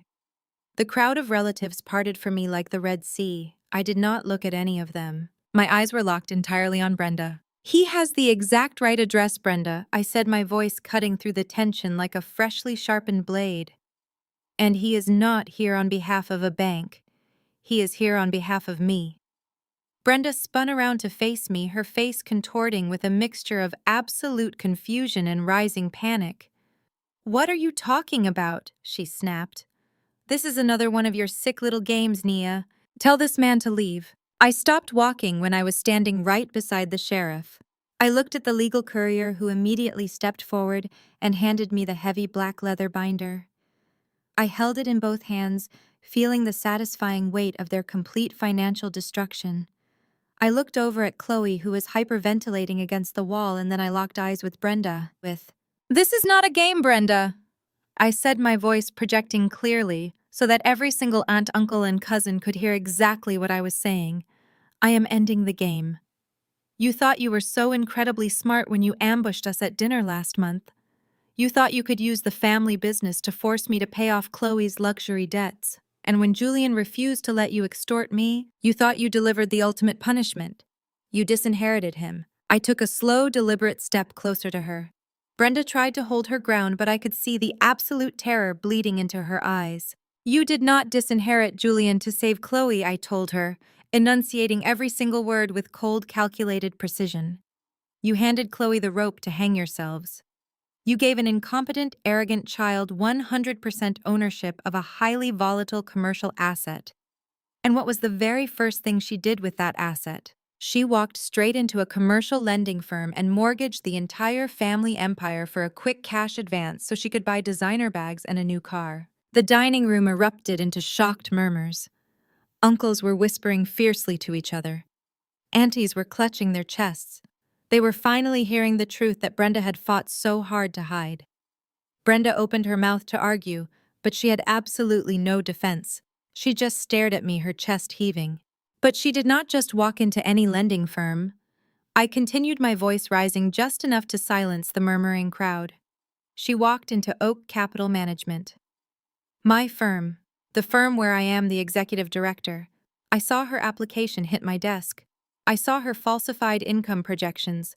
I saw the legal transfer deeds you forced Julian to sign. I knew she would immediately default. And I personally approved the loan. The silence that followed that statement was deafening. The sheer magnitude of the trap they had walked into finally crashed down on them. Kloe let out a loud, pathetic sob and slid down the wall, burying her face in her hands. She knew it was over. "I am here to collect Brenda," I said softly. I turned to the large wooden credenza sitting in the hallway. I raised the heavy black binder high in the air and dropped it flat onto the polished wood. The massive thud echoed like a gunshot. I flipped the binder open. It was packed with hundreds of pages of perfectly organized, legally certified receipts. "This is the default notice for the $50,000 payment your daughter bounced on the first of the month," I announced, tapping the top document. "This is the official termination letter from the retail vendor that abandoned your company because Kloe let their cargo rot in the sun while she was day drinking at a country club. And this is the repossession order for the G-Wagon that was towed out of her driveway on Tuesday morning. The one you told everyone was getting a ceramic coating." I flipped to the next section of the binder. The crowd of relatives was inching closer, completely captivated by the brutal execution of justice. They wanted to see the proof. "But that is just the business," I said, turning my gaze back to Brenda. "Now let us talk about your house." Because when Kloe realized she was about to lose her car, she went to a predatory hard money lender to secure an illegal secondary cash loan. She needed collateral. So she broke into your safe. She stole the original deed to this very house. And she forged your signature on the mortgage documents. Brenda physically staggered backward. She looked down at Kloe, her own flesh and blood weeping on the floor. "Kloe," Brenda whispered, her voice completely broken. "Tell me she is lying. Tell me you did not do that." Kloe just sobbed louder, refusing to look up. She curled into a tight ball of pure shame. "She is not lying, Brenda," Julian spoke up. He walked out of the dining room and stood right next to me. He looked at his mother with absolute disgust. He did not look like a son seeking approval anymore. He looked like a man who had finally realized his own worth. "You chose her," Julian said quietly. "You chose to protect her lies. You tried to get me fired from my job.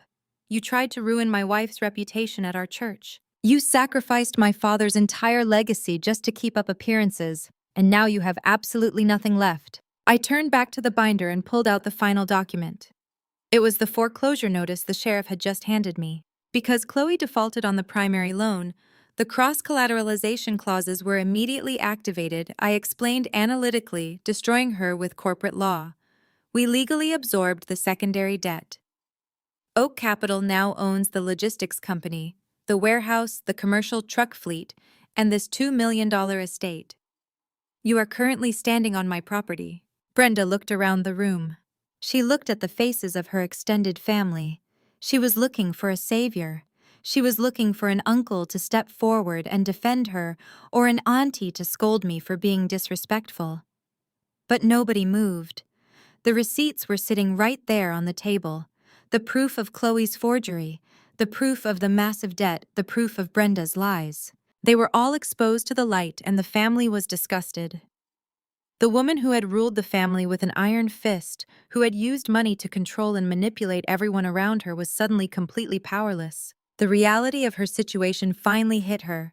She had lost her company. She had lost her house. She had lost her golden child to federal fraud charges. And she had lost her son forever. She had absolutely no leverage left. She was cornered, trapped by her own toxic arrogance. When a narcissist realizes they have completely lost control of the narrative, they will do absolutely anything to stop the truth from being spoken. They will change the subject. They will attack your character, or when all else fails, they will manufacture a crisis to force you to feel sorry for them. Brenda looked at the cold, unforgiving faces staring back at her. She realized she could not argue her way out of this.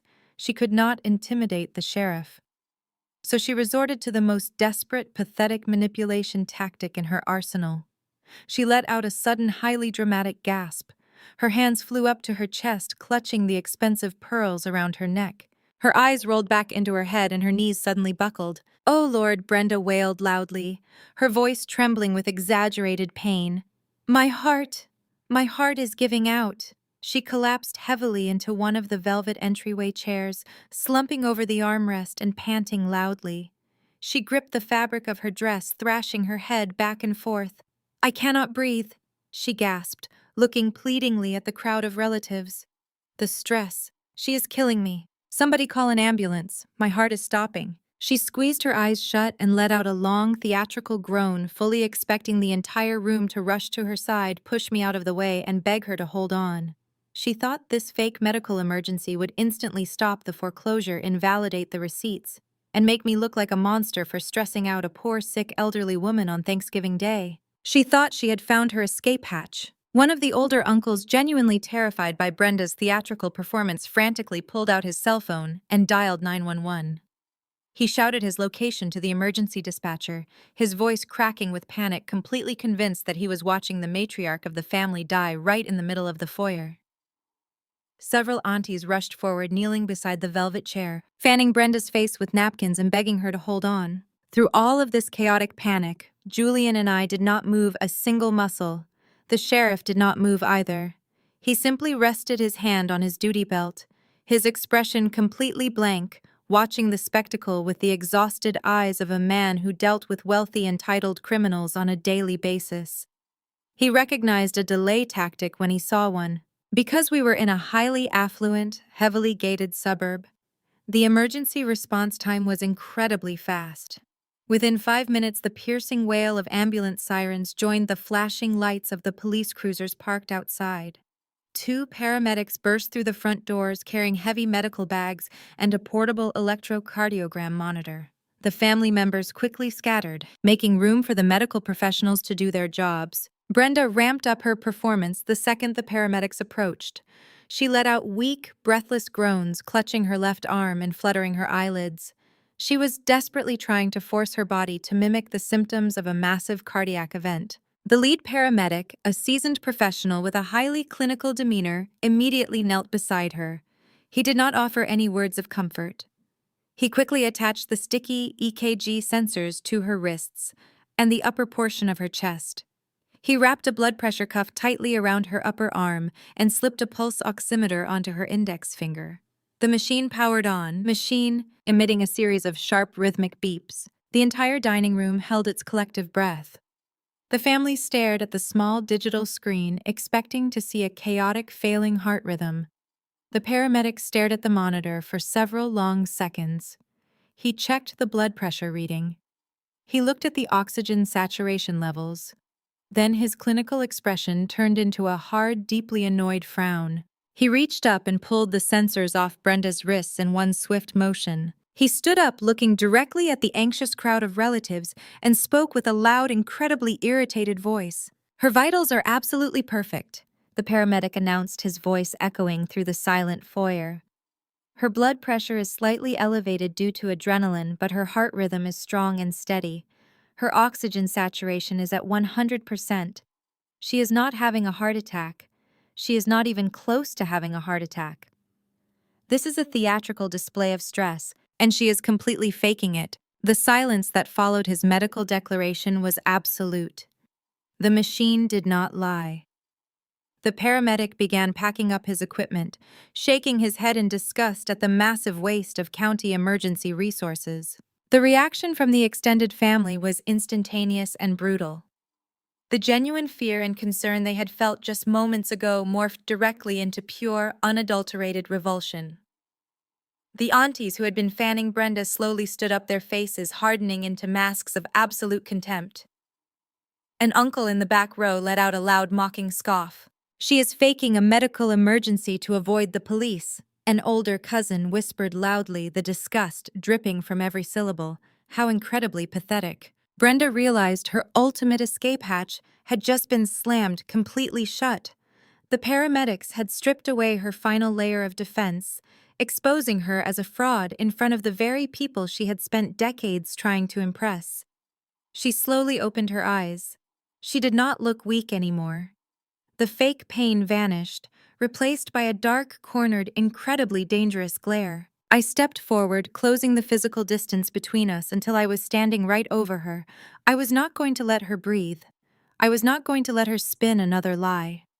I reached into the heavy black binder still sitting on the credenza and pulled out the physical original copy of the secondary loan agreement. I held the thick contract right in front of her face, forcing her to look at the ink. "The fake heart attack is not going to save you, Brenda," I said, my voice dropping to a low, lethal register. "You need to look at this paper. You need to see exactly what your precious golden child did to you." Brenda stared at the document. Her eyes locked onto the signature line at the very bottom of the page. It was her name written in a handwriting that was just slightly too shaky, slightly too forced. It was Kloe's desperate forgery glaring right back at her. Kloe did not just bankrupt the company I revealed, my words striking her like physical blows. She forged your name and mortgaged this very house to a predatory loan shark to pay for her luxury lifestyle. And because she defaulted on everything, my firm bought the debt. You do not own the logistics company anymore, Brenda, and as of 8 o'clock this morning, you do not own this house either. The absolute finality of my words broke the last remaining thread of Brenda's sanity. The reality of her total financial annihilation finally set in. She was homeless, completely broke, and publicly humiliated. And the person responsible for the final fatal blow was not me. It was the daughter she had sacrificed everything to protect. Brenda's head snapped toward the wall where Kloe was still cowering on the floor. The loving, protective matriarch instantly transformed into a vicious, raging monster. Narcissists have no true loyalty. The moment their golden child becomes a liability, they will tear them apart with zero hesitation. Brenda lunged out of the chair, her velvet gown twisting around her legs. She pointed a shaking, furious finger directly at her daughter. "You stole from me!" Brenda screamed, her voice cracking with hysterical rage. "You little thief! I gave you a multi-million-dollar company. I gave you everything you ever asked for. And you went behind my back and stole my home. You forged my signature like a common criminal. You ruined me." Kloe flinched, but the cornered, desperate panic inside her suddenly ignited into an equally vicious rage. Kloe had learned every single one of her manipulative, toxic traits directly from the woman screaming at her. She was not going to sit on the floor and take the blame alone. She scrambled to her feet, her designer makeup smeared across her face, completely abandoning the victim act. "I did not ruin you!" Kloe screamed back, her voice echoing wildly against the high ceilings of the foyer. "You ruined yourself. You forced me to do this. You forged my name!"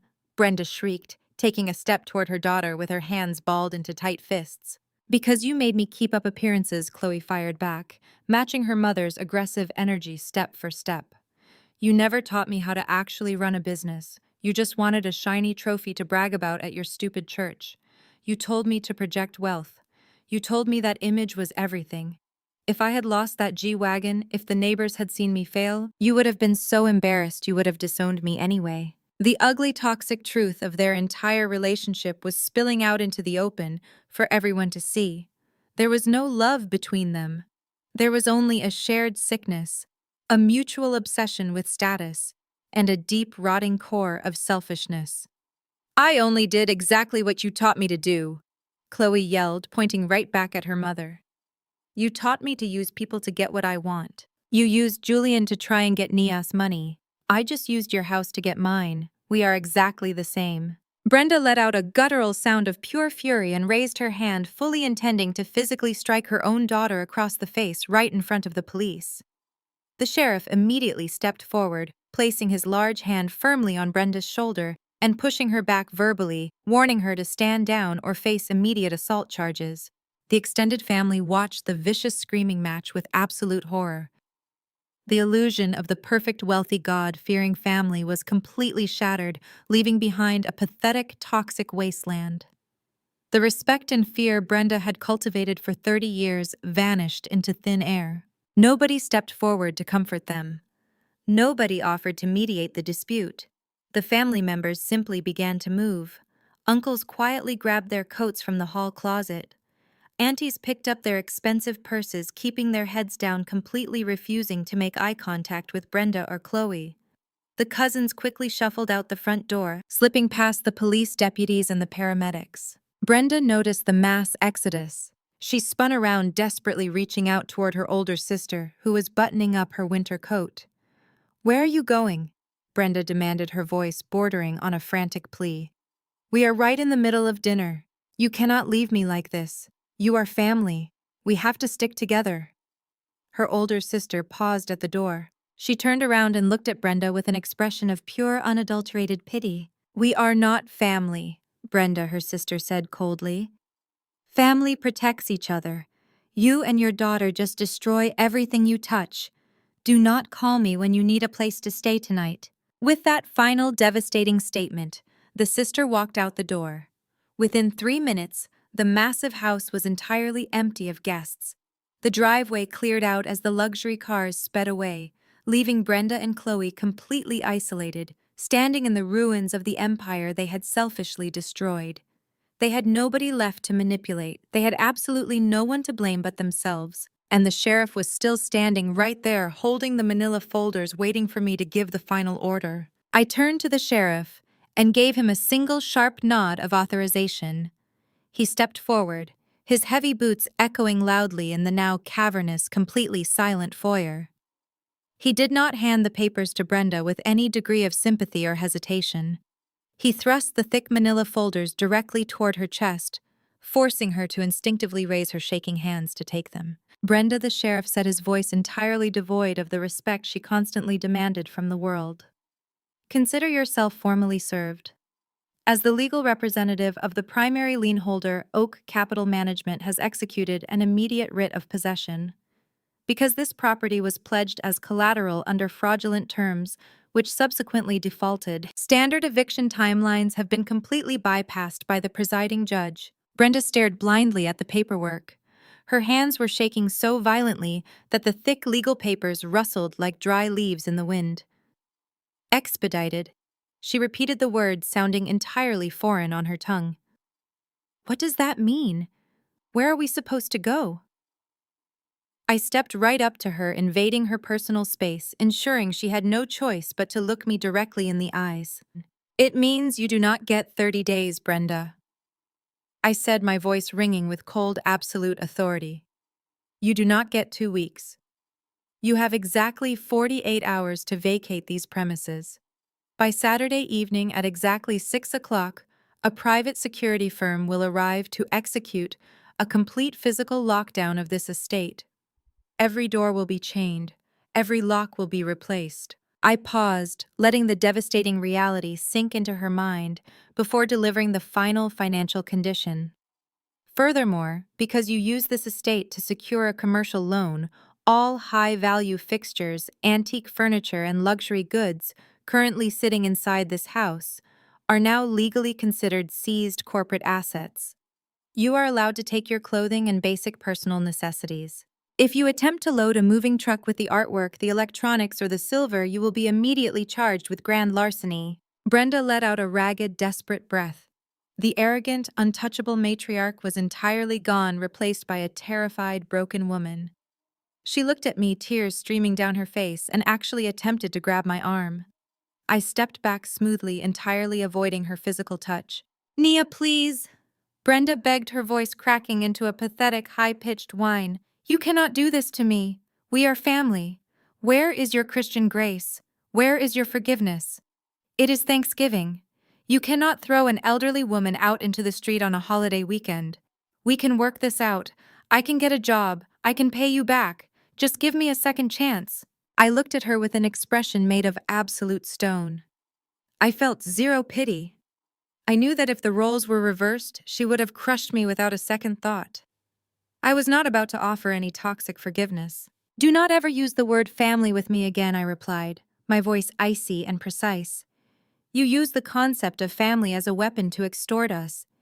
You used your religion as a shield to hide your own massive greed. When you thought you had all the power, you looked Julian in the eyes and told him you were going to strip him of his legacy just because he would not let you abuse me. You did not offer us a second chance when you disinherited him.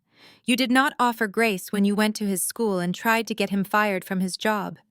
You demanded our complete submission. I gestured toward the massive, lavishly decorated dining room, where the abandoned, expensive turkey was still sitting on the table. You literally burned through stolen money to throw a party just to try and humiliate me. This is not a family dispute anymore, Brenda. This is a strictly enforced corporate foreclosure. There is no forgiveness because this is a business transaction. You made a terrible investment in your daughter and now you are completely bankrupt. You have 48 hours. When Brenda realized that my boundaries were completely impenetrable, she physically crumbled. She sank down onto the bottom step of the grand sweeping staircase, burying her face in her hands and sobbing uncontrollably. The reality of her total ruin had finally taken root. Seeing her mother completely defeated on the stairs, Kloe realized she was entirely out of options. She had no car, no company, no money, and now no home. The predatory, hard money lenders she had borrowed from would soon be hunting her for the remaining balance. She turned her wild, panicked eyes toward the only person left in the room who had ever shown her unconditional grace. She turned to Julian. Kloe dropped entirely to her knees. It was a pathetic, degrading display, but she had absolutely no dignity left to preserve. She crawled forward across the polished hardwood floor, her expensive designer dress bunching up around her thighs, her professional makeup running down her face in thick black streaks. She stopped right at Julian's feet. She reached out with trembling hands and tightly gripped the fabric of his trousers. "Julian, please!" Kloe wailed, her voice a hysterical screech. "You have to stop her. You have to talk to Nia. Please, Julian. I am your little sister. I am your blood. You used to protect me when we were kids. You promised Dad you would always look out for me. Please, big brother, do not let her do this to us. I have nowhere to go. I will go to jail. Please save me." She rested her forehead against his shoes, weeping loudly, desperately hoping that this physical display of ultimate submission would trigger his lifelong habit of rescuing her. For 30 years, her tears had been her absolute most effective weapon. Whenever Kloe cried, Julian fixed the problem. Whenever Kloe failed, Julian cleaned up the mess. She was aggressively gambling her entire future on the hope that his childhood conditioning was stronger than his newfound self-respect. Julian stood perfectly still. He did not step back, but he also did not reach down to comfort her. He simply looked down at the top of her head. The heavy silence stretched out in the grand foyer, broken only by Kloe's ragged, desperate sobbing. When Julian finally spoke, his voice was not angry. It was not sad. It was completely terrifyingly hollow. It was the voice of a man speaking to a total stranger on the street. "You did not think about Dad when you forged Mom's signature to steal this house," Julian said quietly, the calmness of his tone making the words cut even deeper. "You did not think about me being your big brother when you stood in the parlor last month wearing your designer sunglasses and mocked me for losing my inheritance. You laughed right in my face, Kloe. You told me you owned the empire." Kloe shook her head violently against his legs, her grip tightening on his pants. "I was wrong. I was so stupid. I am sorry, Julian. I am so sorry. Just tell her to stop the foreclosure. Tell her to give us the house back. I will do anything you want." Julian reached down. For a split second, Kloe stopped crying, truly believing he was going to pull her up into a warm hug. She thought she had successfully manipulated him again. But Julian simply grabbed her wrists, his grip incredibly firm and completely unyielding, and physically peeled her hands off his legs. He stepped back, breaking all physical contact with her. He looked down at his sister, his expression a perfect mirror of the cold, professional detachment I had maintained all evening. He was finally utilizing the exact same emotional armor I wore every single day. "I am not your big brother anymore," Julian stated, his voice ringing with absolute finality. "A brother is someone you respect. A brother is someone you protect. You treated me like an obstacle to your greed, and then you treated me like an ATM machine when your poor choices caught up with you.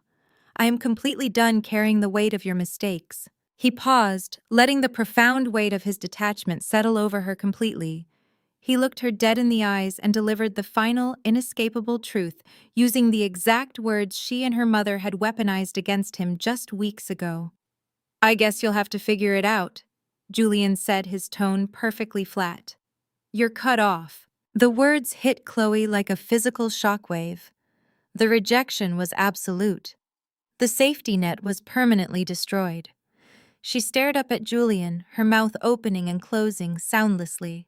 She looked from Julian to her mother weeping on the stairs, and then finally to me. I was standing near the credenza, watching the entire scene with my arms casually crossed over my chest. I did not look triumphant. I did not look smug. I just looked incredibly bored, as if watching them lose everything was just another tedious corporate meeting at the office. That absolute lack of emotional response was the spark that ignited the final powder keg. Kloe could not handle the humiliation. She could not handle the brutal rejection. But most of all, her deeply ingrained narcissistic ego could not handle the fact that I was completely unaffected by her suffering. Her profound sorrow and desperation instantly mutated into a blind, feral, homicidal rage. Kloe let out a scream that did not even sound human. It was a raw, guttural shriek of pure, unadulterated hatred. She pushed herself off the floor with explosive force. She did not run toward the door. She did not run toward her mother. She locked her wild, bloodshot eyes entirely on me. Her hands curled into tight claws aiming directly for my face. She lunged across the foyer, her expensive heels slipping slightly on the hardwood, propelling her body forward with violent momentum. "I am going to kill you!" she shrieked, launching herself through the air toward the credenza. I did not flinch. I did not step back. I did not even uncross my arms. I knew exactly who was standing right behind me. Before Kloe could even cross half the distance between us, the sheriff moved with terrifying, practiced speed. He was a large, heavily muscled law enforcement officer, and Kloe was a frantic, out-of-shape amateur. It was not even a contest. The sheriff intercepted her trajectory mid-lunge. He grabbed her aggressively by the shoulder and the back of her designer dress, using her own forward momentum against her. He spun her violently around and slammed her face first right into the solid wooden surface of the dining room table. The impact was incredibly loud.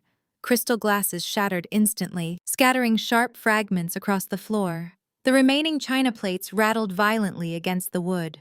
Kloe screamed in pain and shock, instantly trying to thrash her body around to escape. "Get off me! Let me go! Stop resisting! Stop resisting right now!" The sheriff barked, his voice a booming command that paralyzed Brenda on the stairs. He grabbed Chloe's right arm, twisting it painfully up behind her back. He reached to his duty belt with his free hand and pulled out his heavy steel handcuffs. The metallic clicking sound echoed sharply through the room as he locked the first cuff tightly around her wrist. Kloe continued to kick wildly, her heels striking the heavy wooden legs of the table. The two deputies who had been standing by the front door immediately rushed in, grabbing her thrashing legs and pinning her lower body firmly against the table. The sheriff grabbed her left arm, ignoring her hysterical screaming, and forced it behind her back, locking the second cuff into place. The clicks were loud, final, and absolute. "Kloe!" Brenda screamed from the stairs, jumping up in a complete panic. "What are you doing to her? Let my daughter go!" The sheriff ignored Brenda completely. He grabbed Kloe by the upper arms and violently hauled her up from the table. Her nose was bleeding slightly from the impact, dripping red onto her pristine dress. Her face was contorted in absolute fury and total humiliation. "You are under arrest for attempted felony assault, battery, and resisting a peace officer," the sheriff stated loudly, completely out of breath as he firmly held the struggling woman. "You have the right to remain silent. Anything you say can and will be used against you in a court of law." Kloe was hyperventilating, crying and screaming wildly as the deputies grabbed her by the arms to escort her out. She looked back at me over her shoulder, her eyes burning with sheer venom. But the venom was useless now. She was handcuffed, she was bankrupt, and she was going straight to a county jail cell. The ultimate consequences had fully arrived, and there was no one left to save her. The sheriff stood in the center of the foyer, the heavy silence of the empty house pressing in around us. He looked at me, giving a brief nod of acknowledgement, and then turned his attention back to Brenda. He reiterated the 48-hour deadline, advising her to begin packing immediately, and walked out the front door, leaving Brenda completely alone in the ruins of her own making. Julian and I did not say another word to her. We turned around, walked down the brick steps, and drove back to our quiet, peaceful home. The war was over and the cleanup was about to begin. The next 48 hours unfolded with the ruthless, unforgiving efficiency of a ticking clock. For Brenda, the reality of her eviction was a bitter, agonizing pill to swallow. She spent her entire Friday frantically calling everyone in her contacts list, desperately begging for a temporary loan, a spare guest bedroom, or even just a sympathetic ear. But the dramatic spectacle at the Thanksgiving dinner had permanently destroyed her carefully curated social standing. The prominent church elders suddenly stopped answering their phones. Her sisters and wealthy cousins actively blocked her number.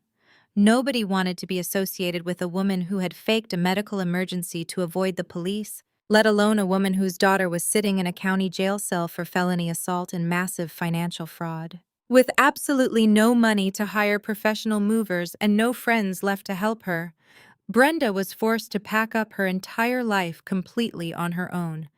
Because the corporate seizure order strictly prohibited the removal of any valuable furniture, artwork, or electronics, she was reduced to stuffing her expensive designer clothes and personal toiletries into cheap, black plastic heavy-duty trash bags.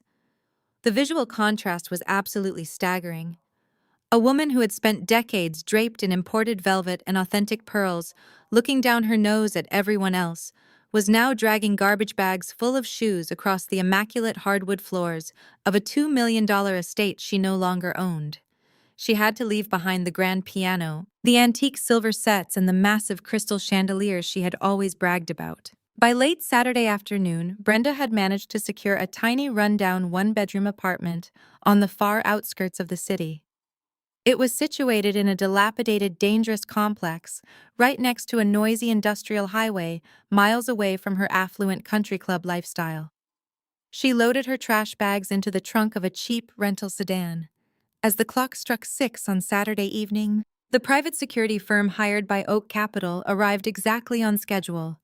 Brenda stood shivering on the sidewalk and watched as the armed security guards placed heavy steel chains through the brass handles of the grand double doors, officially locking her out of the generational wealth she had so arrogantly squandered. While Brenda was dragging trash bags down the driveway, Kloe was experiencing her own personal hell inside the Fulton County Jail. The spoiled golden child who had spent the last month popping expensive champagne bottles in exclusive VIP lounges spent her entire Thanksgiving weekend locked inside a freezing cold concrete holding cell. Her designer silk dress was permanently ruined, stained with blood and dirt from her physical altercation with the sheriff. She was stripped of her expensive jewelry, processed like a common criminal, and forced to sit on a hard metal bench surrounded by people she usually looked down upon. Her arrogant facade completely shattered the moment the heavy iron bars slid shut. She used her single phone call to reach out to her influencer friends, crying and begging for bail money, only to discover that they had all abandoned her the second she lost her money and status. Desperate and terrified of spending another night behind bars, Kloe was forced to call a shady, high-interest bail bondsman. She managed to secure her release by maxing out the very last predatory credit card she had hidden in her wallet, taking on even more insurmountable debt just to buy her temporary freedom. She walked out of the county jail on Sunday morning wearing a pair of cheap paper scrubs provided by the facility, completely bankrupt, homeless, and facing multiple felony charges that carried mandatory prison time. Monday morning marked the beginning of a brand new era for the logistics company. I arrived at the massive commercial warehouse at exactly 8 o'clock, flanked by my senior accounting team and a squad of private security contractors. The atmosphere in the dispatch center was incredibly tense.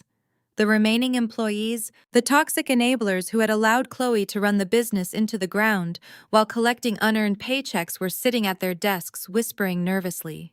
They knew exactly who I was, and they knew I was not there to make friends. I did not waste time with corporate pleasantries. I called an immediate all-hands meeting on the warehouse floor.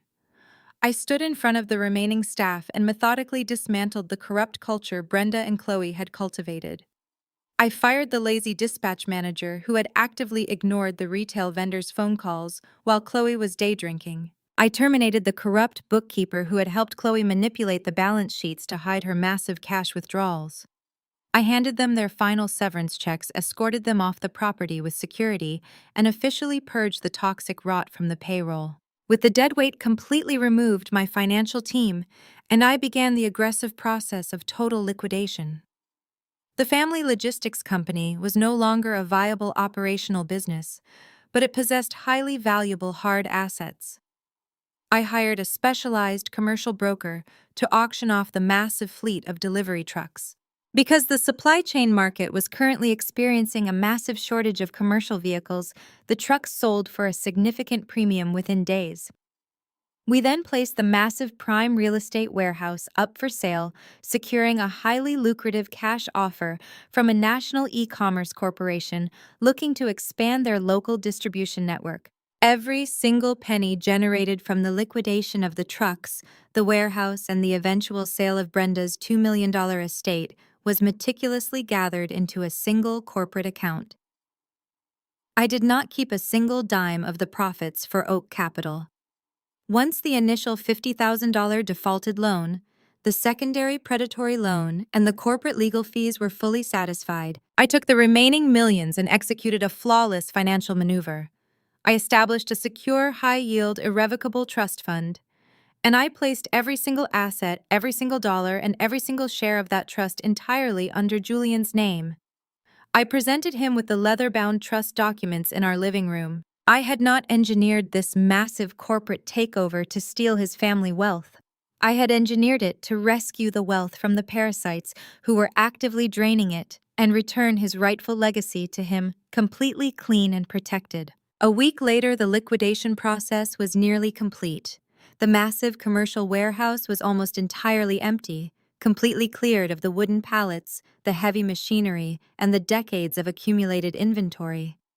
Julian decided to visit the property one last time before we officially handed the keys over to the new corporate buyers. He wanted to walk through the massive building his father had built from the ground up to find some semblance of personal closure before closing this dark chapter of his life forever. Julian walked slowly through the echoing empty dispatch center and pushed open the heavy wooden door to his late father's old corner office. The room had been stripped of its expensive furniture during the liquidation sale, leaving only the faded rectangular marks on the industrial carpet where the massive oak desk used to sit. Julian stood in the center of the room, breathing in the familiar scent of old paper diesel exhaust and strong coffee that always reminded him of his dad. As he turned to leave the empty office, his foot caught the edge of a loose floorboard near the back corner of the room, right where a heavy metal filing cabinet used to stand. Julian knelt down to inspect the uneven wood. He pressed his fingers against the edge of the board, and to his surprise, the wood shifted smoothly, sliding to the side to reveal a hidden, recessed cavity built directly into the concrete foundation. Inside the hidden compartment was a small, heavy steel lockbox. It was covered in a thick layer of gray dust, clearly untouched for years. Julian carefully lifted the heavy box out of the floor. The simple combination lock was set to his own birthday, a specific detail that immediately made his chest tighten with overwhelming emotion. He spun the dial's click, the heavy brass latch open, and lifted the thick steel lid. The box did not contain emergency money or secret company ledgers or forgotten stock certificates. Lying at the very bottom of the cold steel box was a single plain white envelope. Julian picked up the envelope. The paper was slightly yellowed with age. His heart began to hammer fiercely against his ribs as he recognized the sharp, slanted handwriting scrawled boldly across the front. It was his father's unmistakable penmanship. The envelope was addressed simply to Julian, but it was the date written neatly in the top right corner that made the blood freeze completely in his veins. The handwritten letter was dated exactly 2 weeks before his father suddenly passed away. Julian stared down at the sealed envelope, his hands trembling slightly, realizing that the man who built this entire empire had left behind one final, hidden truth that Brenda had never been able to destroy. Julian broke the seal on the aged envelope with trembling fingers. He pulled out a single sheet of heavy stationery crisp despite the years spent locked in the dark. He sat on the edge of the floorboard, unfolding the letter under the harsh warehouse lights. I stood quietly in the doorway, giving him space to connect with his father one last time. As Julian read the handwritten words, I watched his posture change. The residual tension and lingering doubts he had carried since that disastrous dinner began to physically melt away from his shoulders. Julian looked at me, his eyes shining with unshed tears, his expression showing profound relief. He held the letter out to me. The message was incredibly direct, written with the clear judgment of a man who knew his time was short. His father wrote that he had spent his life building the company to provide security, but he was painfully aware of the toxic reality growing inside his own home. He stated that Brenda was obsessed with the appearance of wealth rather than hard work, and Kloe was completely consumed by her own entitlement. The most vindicating paragraph was at the bottom. His father wrote that his dying wish was for Julian to take absolute control of the estate, and he specifically mentioned me. He wrote that Julian found a partner with the exact uncompromising business mind needed to protect the family legacy from vultures.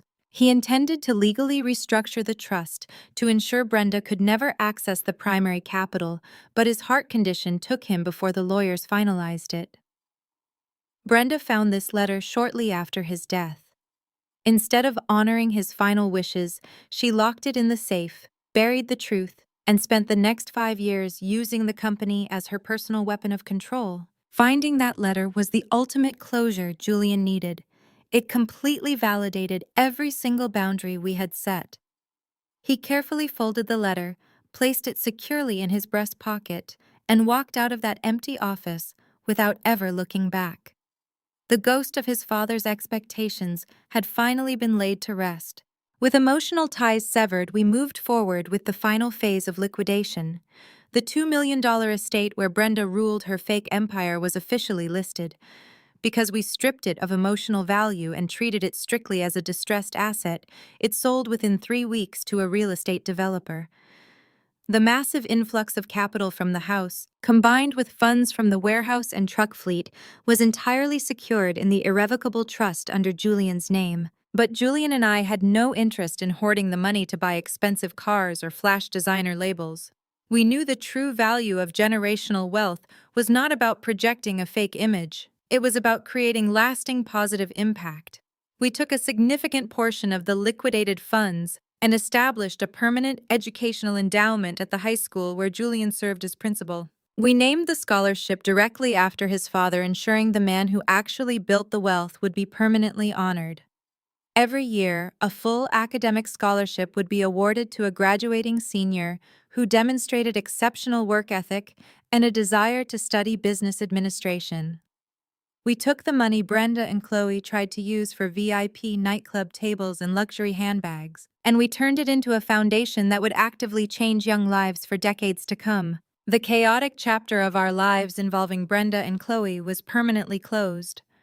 We heard through the grapevine that Kloe had eventually taken a plea deal to avoid federal prison, resulting in 5 years of strict probation and mandatory restitution payments she would never realistically be able to afford.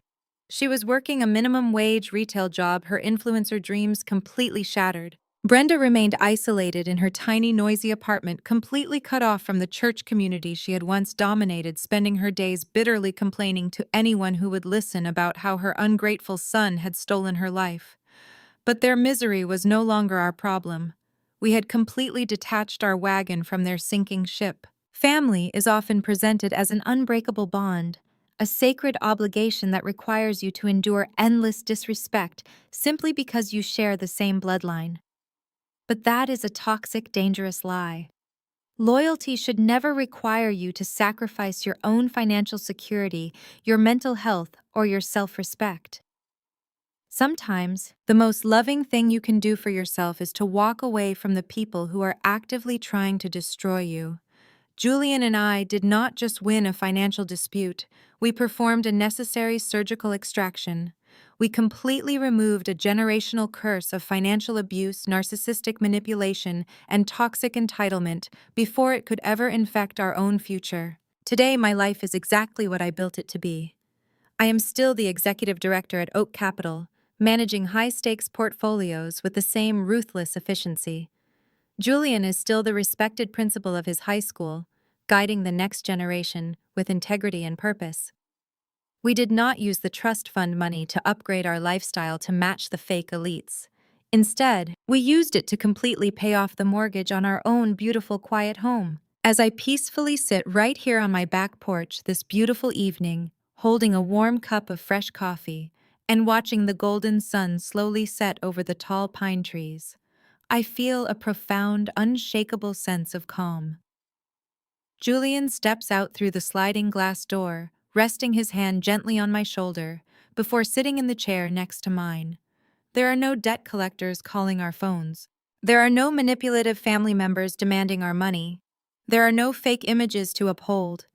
There is only the absolute, unbreakable peace that comes from establishing ironclad boundaries, protecting your own peace, and fiercely choosing your own worth.